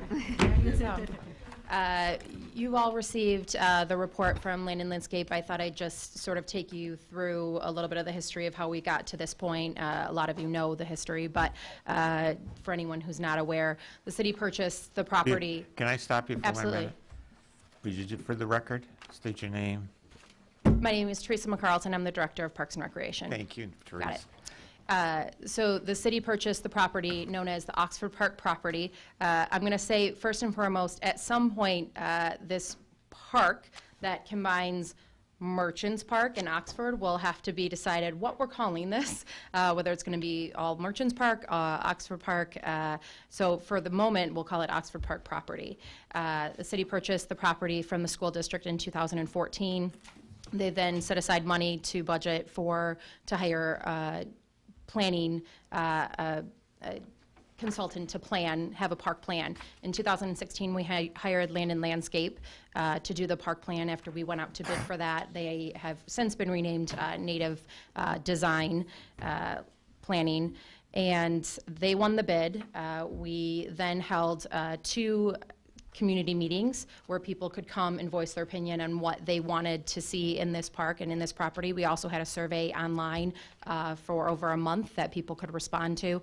From the community meetings, from the recent 5-year recreation master plan that was done, and from the survey, and then also from discussion with staff and the Recreation Advisory Board, Land and Landscape was then charged with setting up 3 different park designs that had all of the same kind of elements but with different layouts.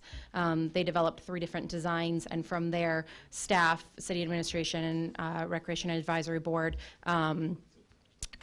leaned towards choosing one of those, and the design that we are going forth with is Plan C, which you have received, along with the concept of Plan C. I'd like to say what I often tell people is not everything in any of the 3 plans, including Plan C, is going to happen, and everything is happening in phases. The first phase that we just recently completed was additional drainage in the park. There will need to be more eventually, but we did just have undergo significant drainage, which we've already seen has helped quite a bit. The second phase is that we recently applied for the Michigan National Resource Trust Fund grant from the state. That application was turned in April 1st. We'll get our initial scores in August, and we'll find out in December if we got it. The 2 elements that we applied for in that grant were restrooms, 2 family universally designed restrooms, as well as about a 1,600 square foot splash pad that will be natural design, not with a lot of the more colorful elements, but more with natural design. The reason that those 2 things were the first things that we identified putting into the park were because those were the top 2 things that have been identified in our last 2 5-year recreation master plans. From there, you can see in the CIP that we're looking at doing a walking path in the 18-19 year. I do have to say that, and this is my fault, but there was an error, but the parking lot construction is actually going to happen in 18-19 as well. There'll be additional on-street parking going into on Cambridge, where you can push down about 10 to 12 spots, because parking is an issue at that park. Obviously, people walk there, but we will be doing also 6-foot asphalt around the perimeter of the park. And from there, we're hoping to do additional playground structure, which will be natural design in 1920. 2020. Well, You said 1920. 2019-20, sorry, the way we do our budget years, I always say, sorry. Fiscal year, Yeah, okay. fiscal year Been there all 19. along. The idea of the park that we started with and that we've continued with is that we want it to be a little bit different than any park that we have in the city.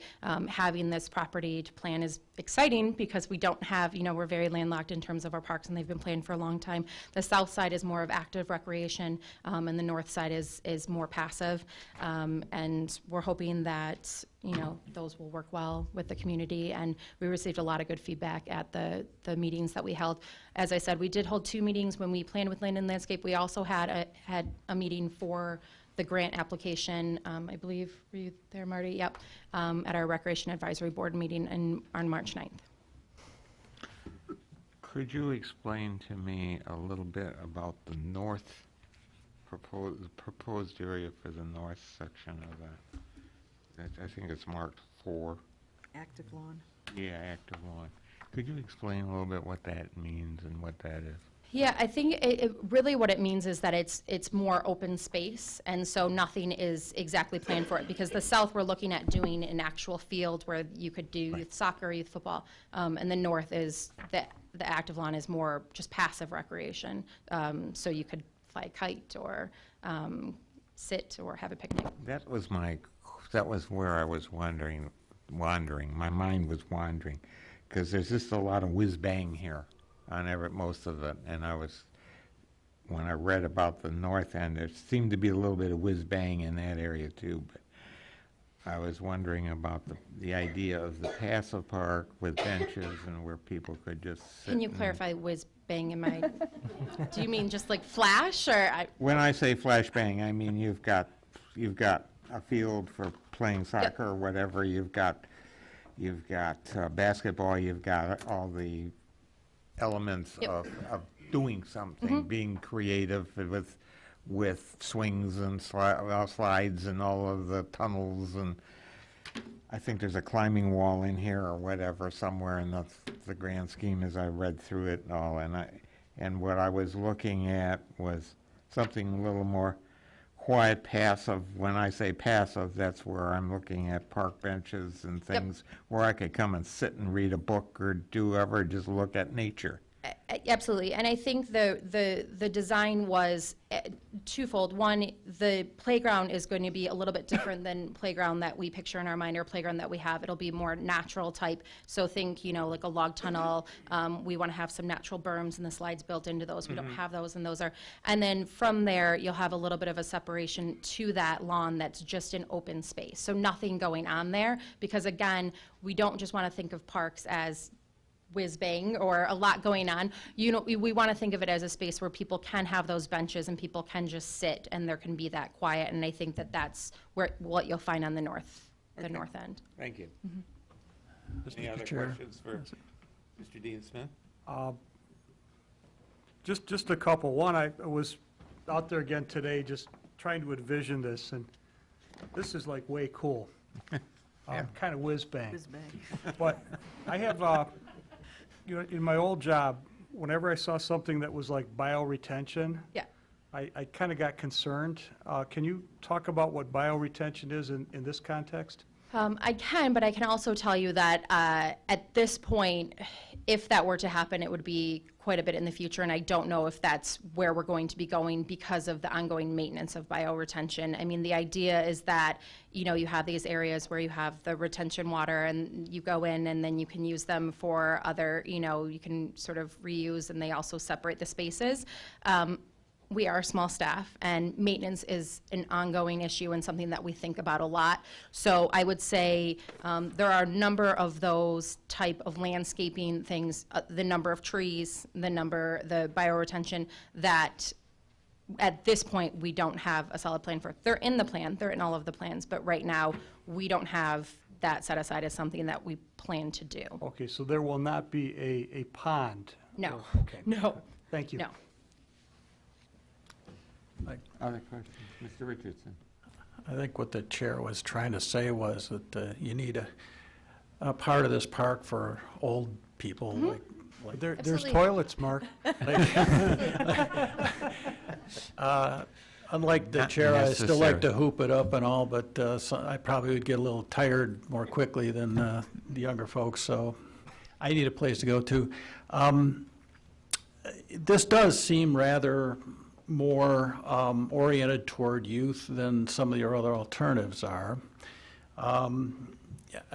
As I read it, you're planning on some contour, some relief in the landscape. I think that might actually help with segregating uses, if you will. But I just wonder if you could comment on why you elected Plan C, which is a little more whiz-bang than the other alternatives. One of the main concerns in the city as recreation goes is that we don't have enough field space. Okay. And it's a concern with both our youth football association. It's a concern that we don't have a single soccer field that anyone can come play on. So this was the one concept that allowed for that with that turf and field space. And I have to say, seniors are a huge part of what we do in recreation. So we do not create recreation just for children. And I do think that a couple of the seniors that we've talked to are excited about the walking path and their ability. We plan on having 6 foot, and we plan on making them asphalt. And I do think that there will be plenty of space on that north side that will be available for that passive recreation. I also think there's something to be said for having benches around the children's area that seniors want to also be around. You want that mixed use, and they want to watch kids play, and they want to watch kids in a splash pad. I don't think we can take that out, that they want to be completely separate.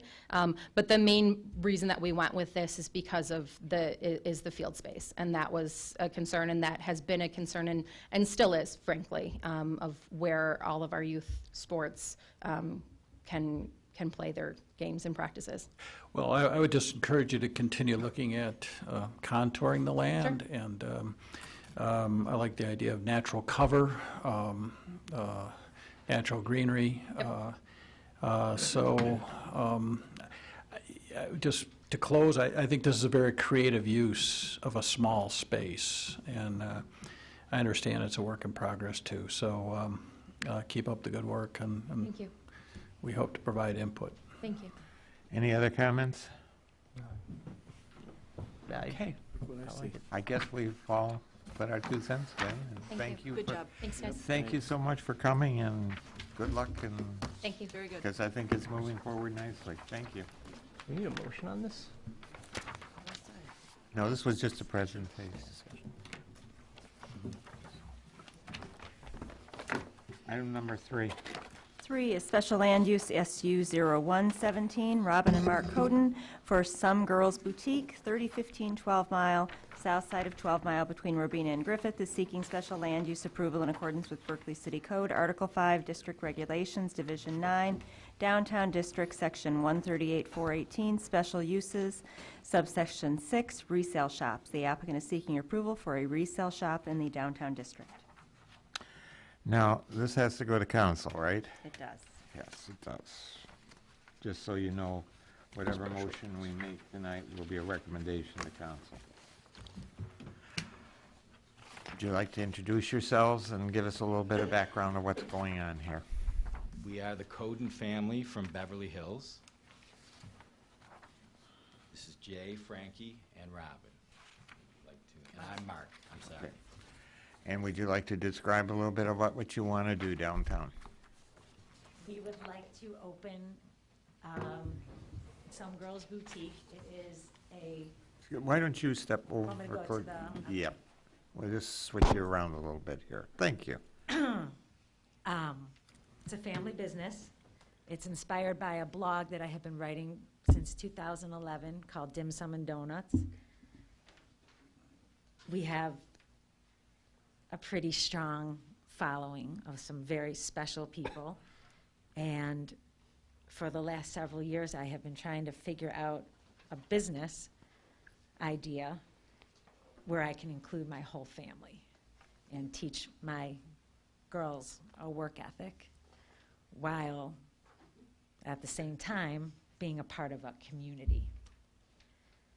Berkeley, and we did lots of research, kind of like when I decided I wanted to adopt, my husband made me research different countries and a lot of research. And the same thing went into Some Girls Boutique. I researched a lot. And Berkeley turned out to be what I feel like is a very good fit for us and the people that we would like to be our customers. Some Girls Boutique, I guess I can't say is because we don't have our, but, so I'm not really sure what verbs to use at this point, but what we're hoping it will be is a mix of consigned items, wearables, shoes, accessories, apothecary items for tween girls, teenage girls, single girls, mothers, basically any girl 12 and up. So, and we will also have new items. But what I've noticed over the years and what I also grew up with is that there are two kinds of girls, especially girls who are growing up. There are the girls that want to fit in, and there are the girls that want to stand out. So what we'd like to do, well, what we'd like to do is I will be pulling the consigned items from people who have very nice things that they wear 1 or 2 times, and we will resell them to girls in this area, women, single women, moms, whoever wants it. They will be able to get it at a fraction of the price. And anything new that we have in the store will also be very reasonable. And that's basically the gist of the actual store, but it's a very female empowering environment. And I'm not seeing a lot of that anywhere, and we need it. So in order for girls in this day and age to be empowered, they have to be confident. And in order for them to be confident, they have to feel confident. So we think that we can bring that from the Bloomfield Hills area, West Bloomfield. I'm going to bring all of that to this area. And we're going to bring you new people, and we're going to bring new traffic to this area. We already have a great, supportive, warm, loving following. And if there is anybody that walks into this store that isn't, they will be asked to leave. We are only looking to bring good things to this area. My girls, their friends, just, that's the gist of it. Okay, comments from the Planning Commission? Mr. Dean Chair? Smith? One, your business plan, I enjoyed reading it. It Thanks. was nice to worked see hard. some thought on that. For your business, what I didn't get an understanding of is how much is online versus how much is walk-in? It will be, it's actually mostly going to be walk-in. So in I'm today's almost world, moving away from, Okay. I'm more of, yeah, that's a very good question. I will be doing a lot of social media. You know, something comes in, let's say you come in and you bring your super cute turquoise cardigan sweater, and I know that there are people who want a conservative look like that. I will put it on social media and say, this just came in, blah, blah, blah, and I'll write something super cute about it. But they have to come to the store to get it. We're looking to like get people away from their computers a little bit. But I'll still be very present. We'll still be, we will have an online presence. but your focus truly is to get people to walk into the store. Yes, we wanna no get them- online sales. That's an important consideration. But the store, I know you're probably not familiar with the Dim Sum and Donuts blog. The deal with the Dim Sum and Donuts blog, and I've been saying this since 2011, what I have found is that when we get people, we keep them. And I'm looking to build the exact same kind of environment with this store. All different kinds of women. There will be something for everybody in the store. Thank you. Mr. Chairman? Ms. Shado? I appreciate the presentation and also appreciated the business plan as well. Just a question of, have you evaluated or considered any other available spaces within the city? Yes. Can you talk about that a little bit? This, actually, the space that we're in now was one of three spots that we attempted to strike deals with the landlords, and one was at the corner of Gardner and 12 Mile that was an up and down, turned into a workout facility. The other was Herstal Computers. They moved out there on 12 Mile between Gardner and, it's not Ravina, it's whatever that block is. He is very difficult in making a deal with. This was the old Aardvark printing where we originally... Armadillo. Or Armadillo. Armadillo, okay. Did that And for we've come back to it. The synergy of that space with a tailor alteration place to our east, and a Right next city door. style is another women's style boutique. Yep. The synergy of the block, that end of the block, I think is great. People can visit all three stores. If people are waiting, there's the Commonwealth, is that the name of the new restaurant going in where the Berkley front was? I noticed people walking, they might be waiting in line, come Overflow. down, check out the shops as well. So it's actually a perfect block for us. It has great parking in the back, street parking in front. It has everything that we really love, plus cams across the street. Yeah. And the people are so great, and they've been so welcoming, and they know the girls are coming. The people at 24 Seconds are already saving quarters, setting them aside for the girls to come play the video games. They have to be out by 8 o'clock. They know the deal. It's just, it's been a Seems very, like a perfect block very for cool us. experience for us so far, I have to say. Any other questions from anybody? Mr. Chair, do you have a feel for what your hours of operation will be and how many employees you will have? Yes, we do. We will probably have, either I will be there by myself, or there's a store, sadly, closing, which they're in our business plan, part of our business plan called Restyle Child, and they have been sort of promoting that where their sizes leave off, that's where we start. They stop at a size 10, 12, and that's where we're picking up. That way, nobody's threatened by competition. I'm sort of a middleman between the higher end consignment stores. The stuff that they can't take, they will send to me. And then the younger stores, once those people grow out of those clothes, they'll send them to me. Well, one of the stores is closing, so those people have asked to come work with us. So we're getting, there were 3 people there. One of them already took another job, and the other 2 have asked to come work with us. Okay.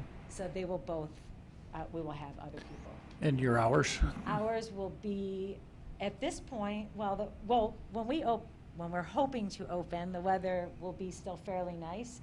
So what I'm thinking is, I came out on a Sunday. We've been going to Alex's a lot to eat, and there was some action in Berkley on a Sunday.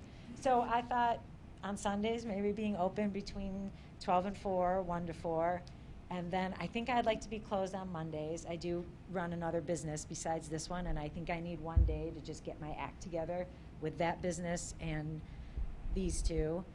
And Mondays are just, they're just yucky.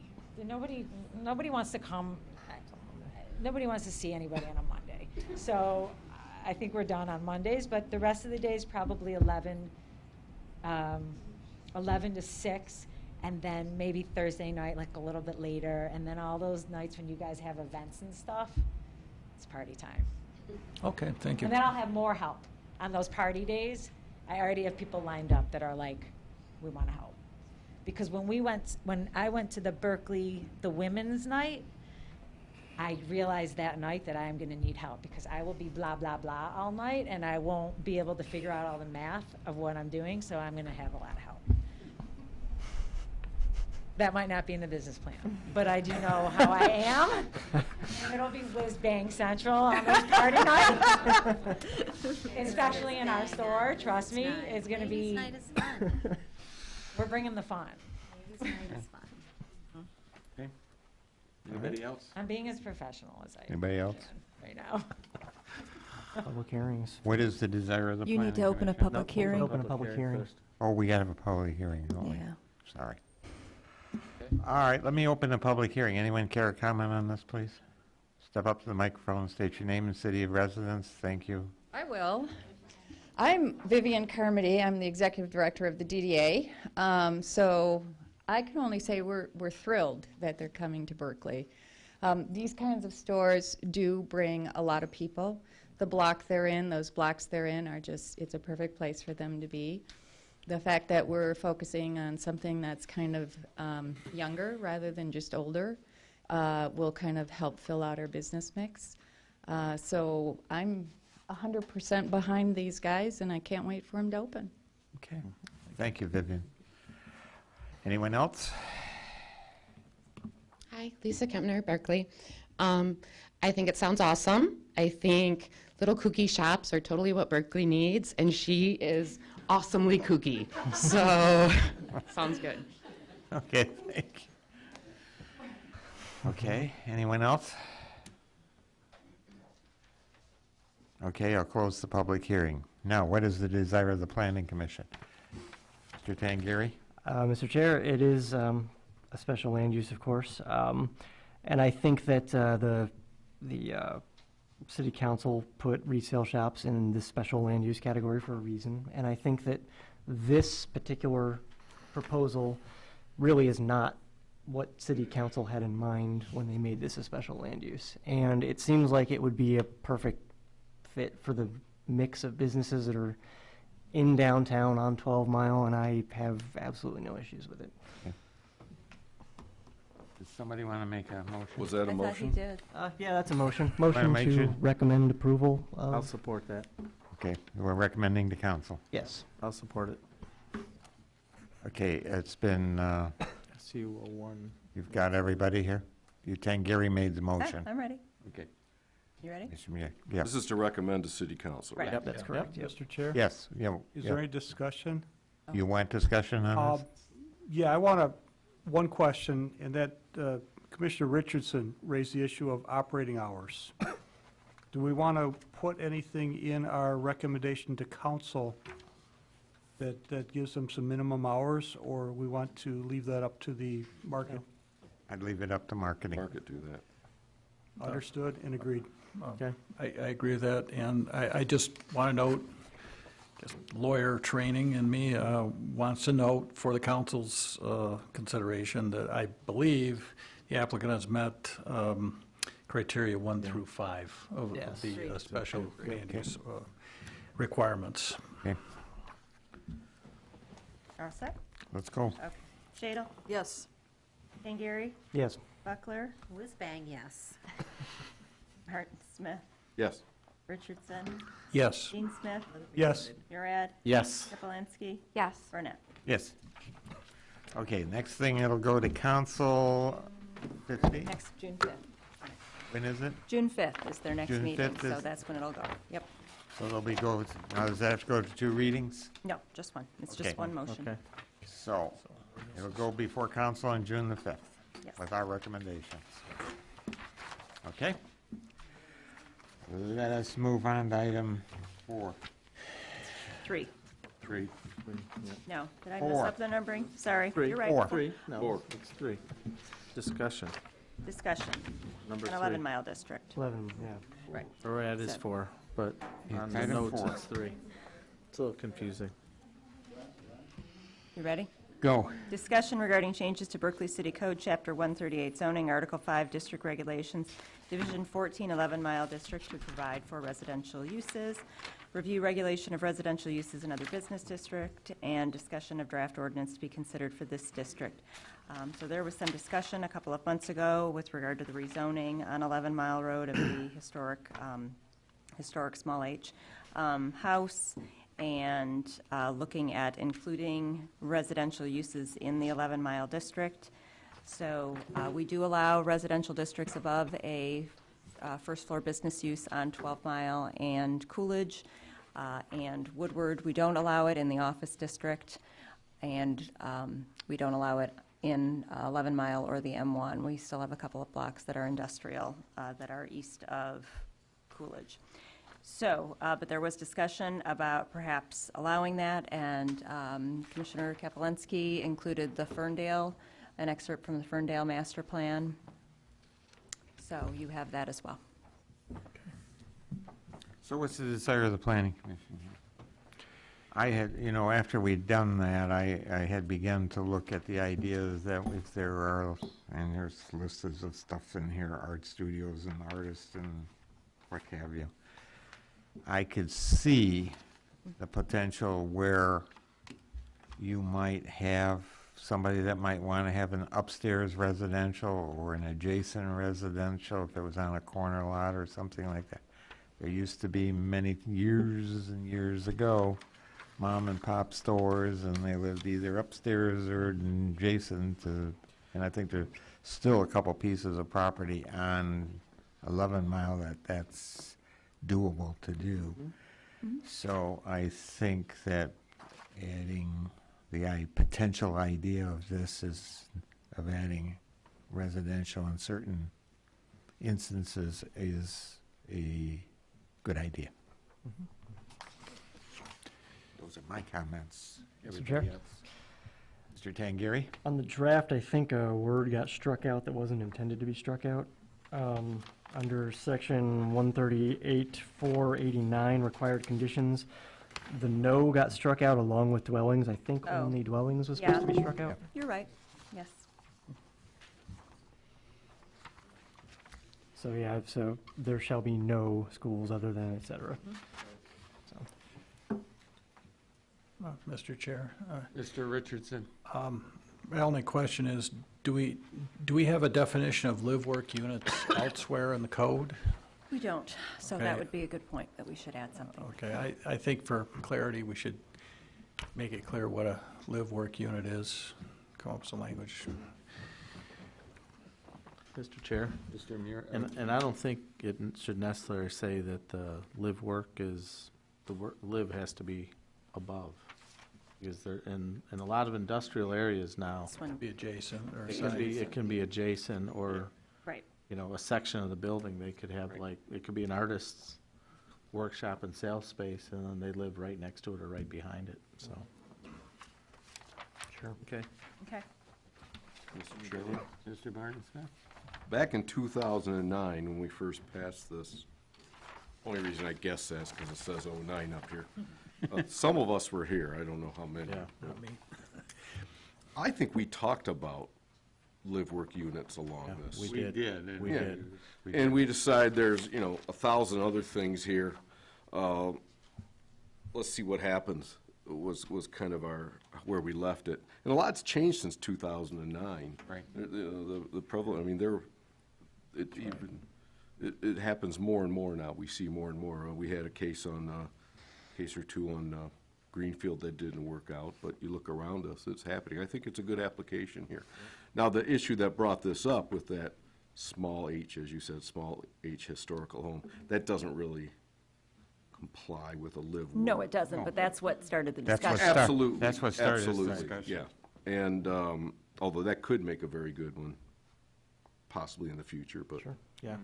An artist's, Yeah, maybe could not be. with a, Penny candy store. yeah, it could happen, but that's not the point. But, that was a unique item in that case. So I think it's a great idea. I think it's something that we did talk about all those years ago, and here we are. It's time to do it. Okay, so we need a definition of live work. Right. And I'll fix the overstrike on section 489. Okay? Mr. Chair?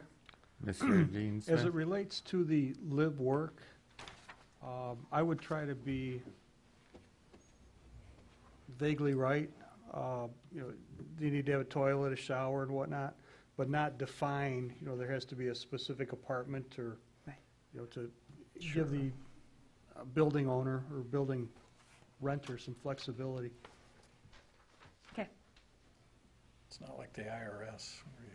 No, but when you start defining things, you need to have a toilet, you need to have shower, but. I beyond agree that- with you. I agree with what you're saying. No sink though.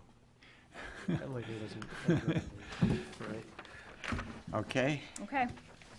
so then that'll come back to us and we'll make a motion to send it to council. Okay. Item number 5.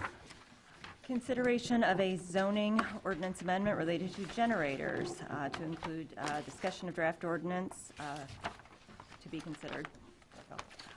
So we had talked about this last month briefly. Right, you had a draft ordinance included in your packet. So that you're aware, the Zoning Board of Appeals has received 2 applications seeking approval for location in the side yard, and that'll be on the June 12th agenda, June 13th agenda, excuse me, before the Zoning Board of Appeals. And I give you some history as far as air conditioning units, and we did have an ordinance. I gave it to the building department staff to look at. There were some comments, and you have a slightly amended ordinance in front of you for discussion, critique. My biggest issue is of course side yards. And if I was putting it in a side yard at this juncture, my only place that I would ever put it would be on a corner lot. That's the only place I would ever allow it to go in a side yard. I think it depends on the width of the Side yard? site and side yard, yeah. Of property, because in like Oakland Manor where they have 100-foot lots, they have room to put something in the side So yard. we could perhaps set a distance from adjoining buildings? I think so. Yeah. Just one comment. With today's technology, if somebody has a turbine they're using to generate power, it should be about a quarter mile from the next Yeah. residence.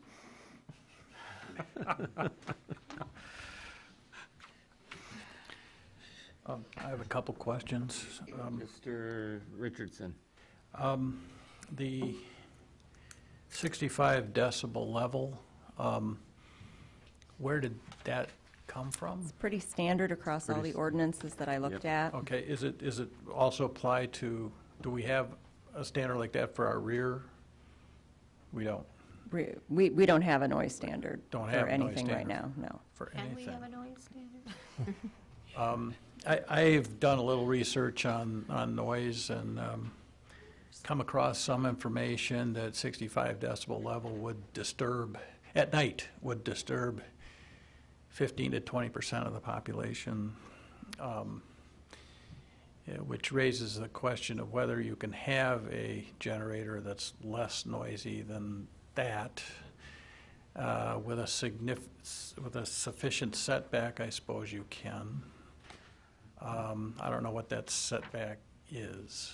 Most of the generators that you'll find on the market for residential, their ratings are roughly 65. There are some that are a little bit lower. When you're standing right next to it or away from it? No, it's away from it, I think. Okay. Typically, it's measured like 20 to 25 feet away. Yep. And up a few feet. 5 feet, 5 to So 7 it's feet. the same as a conversation, somebody in their backyard, Okay. having a normal conversation is about 65 decibels. Well, it's something to think about. It gives me pause. Which it's quieter than an old residential air conditioner. Yep. Yeah. They are. For the benefit of everybody, For sure, they're all different, but. as Mr. Dean Smith was talking, the decibel meter that I have on my phone was registering roughly 75 decibels. And if I stop talking,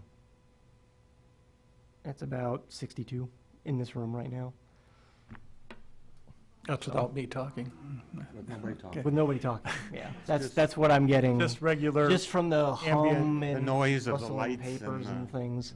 So that's about 62. Well, the entire issue to me is what's a reasonable noise level at night? Yeah. When everything else, there's no power.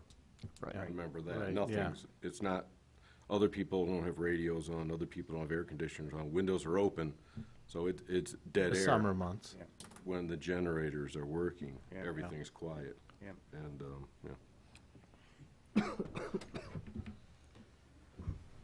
So how are we gonna enforce between 9 AM and 6 PM? That's a difficult one. I don't know if that's necessary, but if you're gonna allow it, you're gonna allow it. 9 AM, you mean for the testing? For the exercise of the equipment? Exercise. Well, that's testing, I'm sorry, you're right, that's testing, so, yeah, I was They thinking run for use. about 15 minutes on a Right, test. right, and that's once a month. I apologize, that does say testing. I just saw restrictions, I saw daytime hours, apparently didn't read the middle of the sentence. I just have an issue with things like this being in the side yard, and I can't necessarily quantify it. I just have an issue, and we talk about people build decks in the back of their house, and I've talked to people in Berkeley for a long time about these things. I have a deck, and I want to put in a generator, I want to put in air conditioner. Now, why should I be inconvenienced in my beautiful backyard? Well, the answer is, why should your neighbor be inconvenienced if they don't have it? So I have a real problem with being in the side yard for all things like this. And I understand if you get an okay by a neighbor, that's one thing. And the next people, hey, they buy the house, it's already there.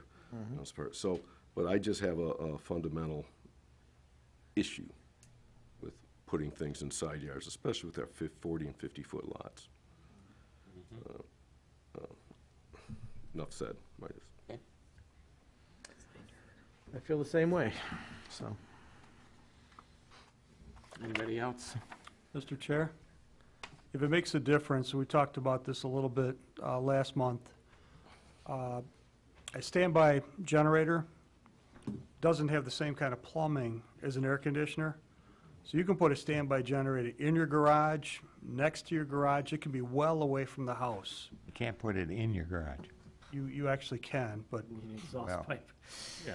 Or you have to get it. But it could be you'd have exhaust to the properly exterior. install it. Yes. But the idea here is that Past our planning department. you don't have with an air conditioner, there is a distance that you get too far from a building and it's just doesn't work very well. But a generator can be placed behind a house. There's a lot of flexibility. It's just how big of a trench do you want and how big is your fuel line? Yep. So I would push us to not put them next to homes, put them behind the building, unless you've got like say 40 feet or, pick whatever number. It's going to be too short for some and too long for others, but I'd say at least 25 feet from an adjacent building. From a neighbor? From a neighbor's house? Yes. Or a neighbor's property Neighbor's line? property line, yeah. I'd say from the building, not the property Neighbor's line. house? So corners would be included in that as well then, right? Corner lots? Yep. This corner lot, you're minimum 50 feet from Yeah. the building across the way. Yep. Anything else? Nope. Anybody? How does this apply to my portable one that I roll out of my garage? It's about 5,000 decibels. Doesn't. No, Another conversation. this is permanent. I know. Right. Somebody out in the audience want to make a comment? Kurt Height, 3525 Robina. I think it was brought up, the point was brought up, there's no limits on portable generators right now, right? No. Where you can use them.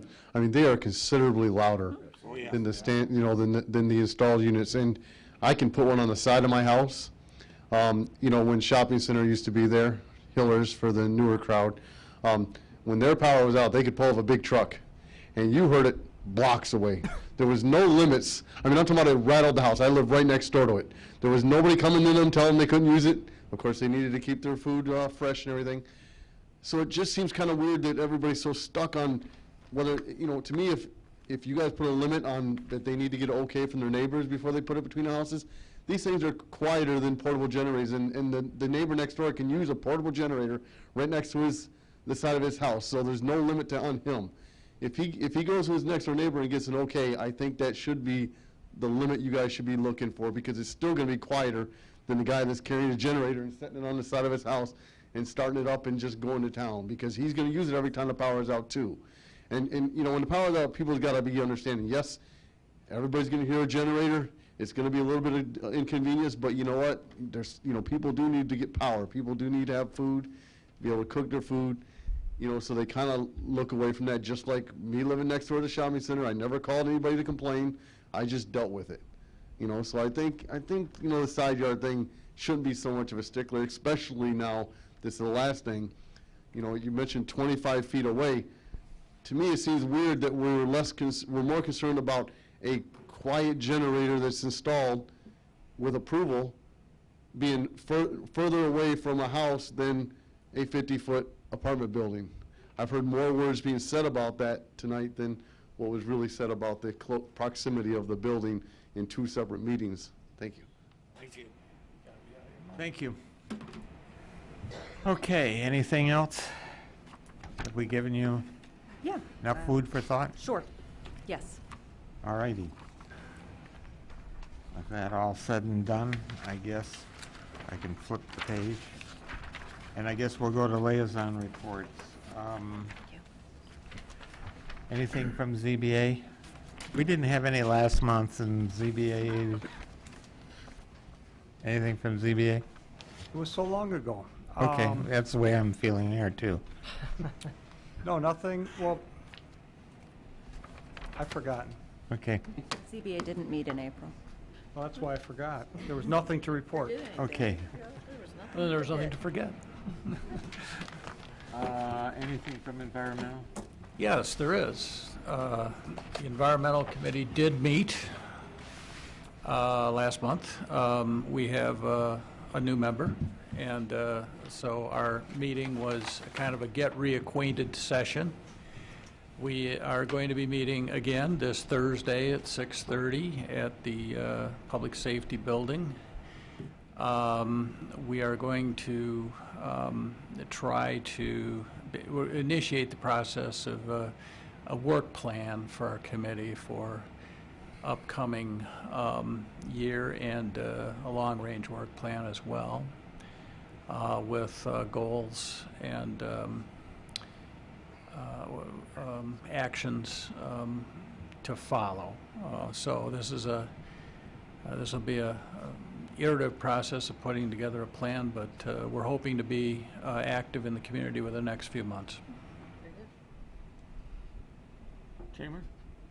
So I did not attend the last chamber meeting, but Commissioner Smith did for me. I reached out to him. I have a conflict the rest of the summer on Wednesday night, so he's agreed to do it, and I thought, well, if Maybe. anybody else is available on the second Wednesday of every month. I won't be here this second Wednesday, so Wednesday, if someone so- else wants to fill in. Somebody's available, wants to fill in and go to that meeting to cover it, that'd be great. And I imagine they talk about this all the time. A big they do. topic is always recruitment. Right. And they have 154 members. I was surprised at the number. But the big items they're talking about is the Art Bash on June 10th and the Street Art Fest on July 15th. There's a couple other things that already passed us by, so it isn't worth bringing up. But that's really what most of their concentration is about. They have high hopes for the first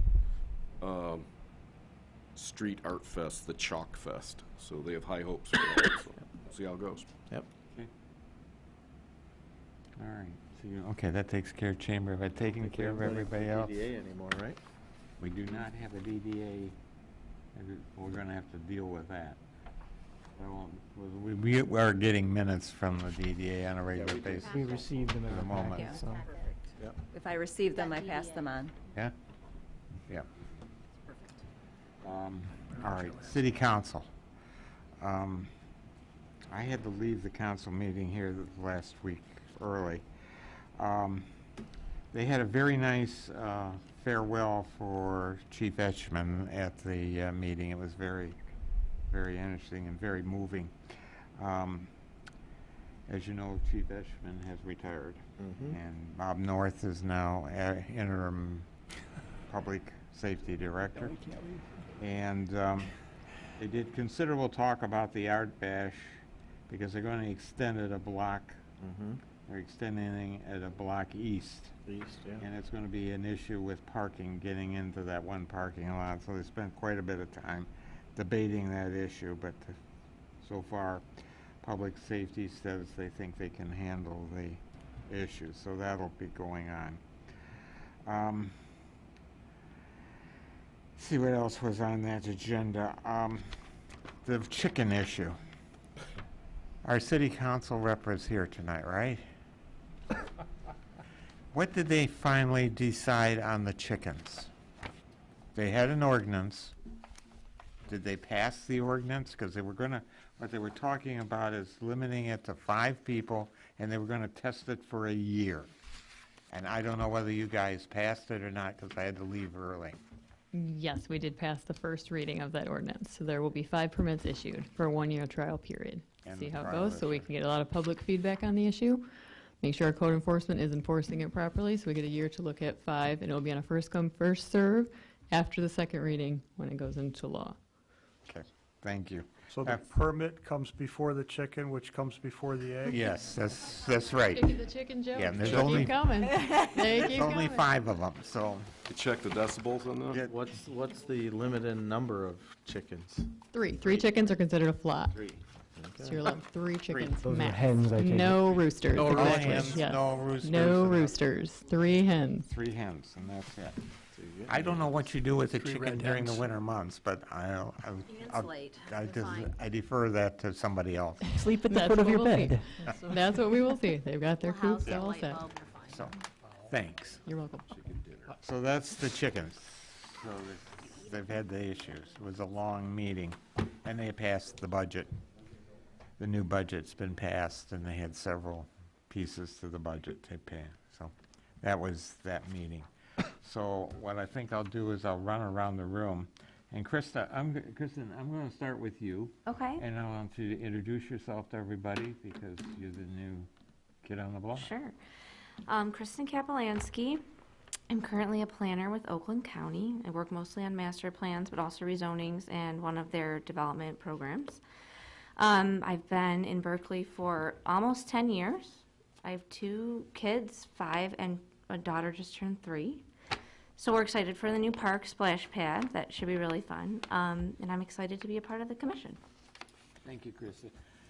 Any other comments you want to make about this? No. Okay. Mr. Martin Smith, anything tonight? Well, welcome Kristen to our planning commission. She and I go back a ways to Novi. We weren't so friendly back then. But she and I go back quite a ways. And this is her first meeting, and I understand this is Amy's last meeting. No, June's last one. June. Oh, never mind. Mr. Richardson. Well, I'd also like to extend a welcome to Commissioner Kaplansky. I know I'll benefit from her expertise, especially sitting right next to me. I also like to express my appreciation to the former Commissioner Dottie Pop, who also sat next to me for a number of years. And, you know, Dottie was always kind and gracious to me and courteous to me, and I always appreciated her demeanor towards myself and the respect she showed for the commission as well. And I think she deserves some thanks for her years of service. I'll echo those sentiments as well as welcoming our new commissioner. And then the other thing I wanted to talk about is last meeting I made a statement at the end of the meeting about not responding to emails. And subsequently after that meeting I got a couple more emails, and I think one of them might have been directed to all of us. And I thought what they were looking to find out about was worth talking about. So they were kind of questioning, you know, because some of the things were some of the decisions we make here will impact the city for years. So they wanted to know what's our commitment to Berkeley, what's our background, things like that. So I studied architecture and worked in the business for a few years and after college, and then transitioned into computers, first in architectural firms. Now I'm not involved in architecture at all, but I have the background. I don't have any intentions right now of leaving Berkeley. Things can change, but I plan on being here at least till I retire. So, so that's kind of what I'm trying to let the citizens know. Again, like I've said, I'm not going to respond to emails, but at this moment of a planning meeting, if somebody sends me a question, this is when I will try to answer it. So, all right. Thank you. Ms. Shadle. Just reiterate the same thanks to the previous commissioner for time that has been spent and good intentions, and welcome to the new commissioner. And again, a thank you to the residents who once again have come in to help us with our understanding of what the residents would like to see. And certainly your input is always greatly appreciated, especially during long meetings. So thank you. Buckler. Welcome, Kristen. Mr. Tangeri. Welcome, Kristen, and had a strong first meeting, already contributing to the conversation, so that's always good. Mr. Dean Smith. I, too, would like to echo the kind words towards Dottie Pop. I will miss her. Welcome to the new kid, Kristen. Adding on to what Commissioner Murad talked about, in addition to professional qualifications, I just want everybody to know I own spots at Roseland, so I plan to be in Berkeley for eternity. But on a more troubling note, the May 15th City Council meeting, I watched it on television, and for the first time I found out that I had been unilaterally and unethically terminated from my seat on the Zoning Board of Appeals. The person that made that statement is 100% incorrect and owes the city planner and the city attorney a sincere apology. I'm truly offended that someone would speak on my behalf without speaking to me first about how I was removed from the ZBA. I'm still angry. You know, passing along misinformation is inappropriate.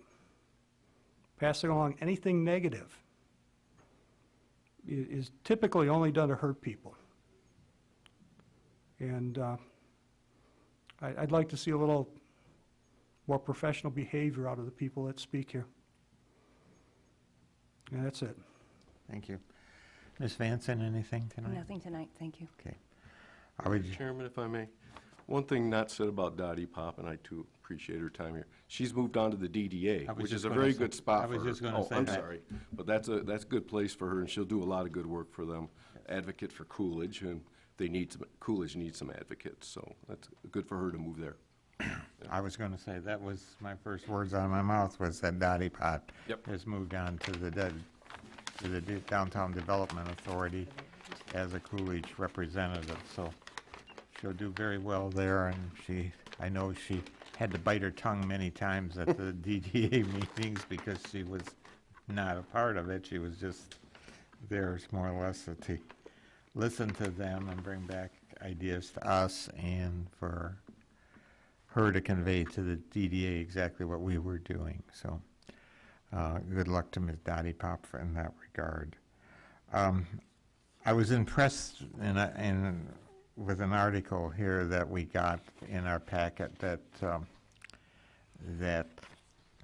Ms. Vanson gave us tonight, and I don't know whether everybody's had a chance to read it or not. Jane Jacobs and the Death and Life of American Planning. It's a very interesting article, and I think everyone should have an opportunity to read it if they have not yet read it. It's got some interesting things. Also, she gave us a strong towns, and the one that I haven't read the one on public art yet, but I read the one today on laws of affordable housing, and after I read it, I said, boy, you know, there were some strong statements in there that we have faced as a planning commission in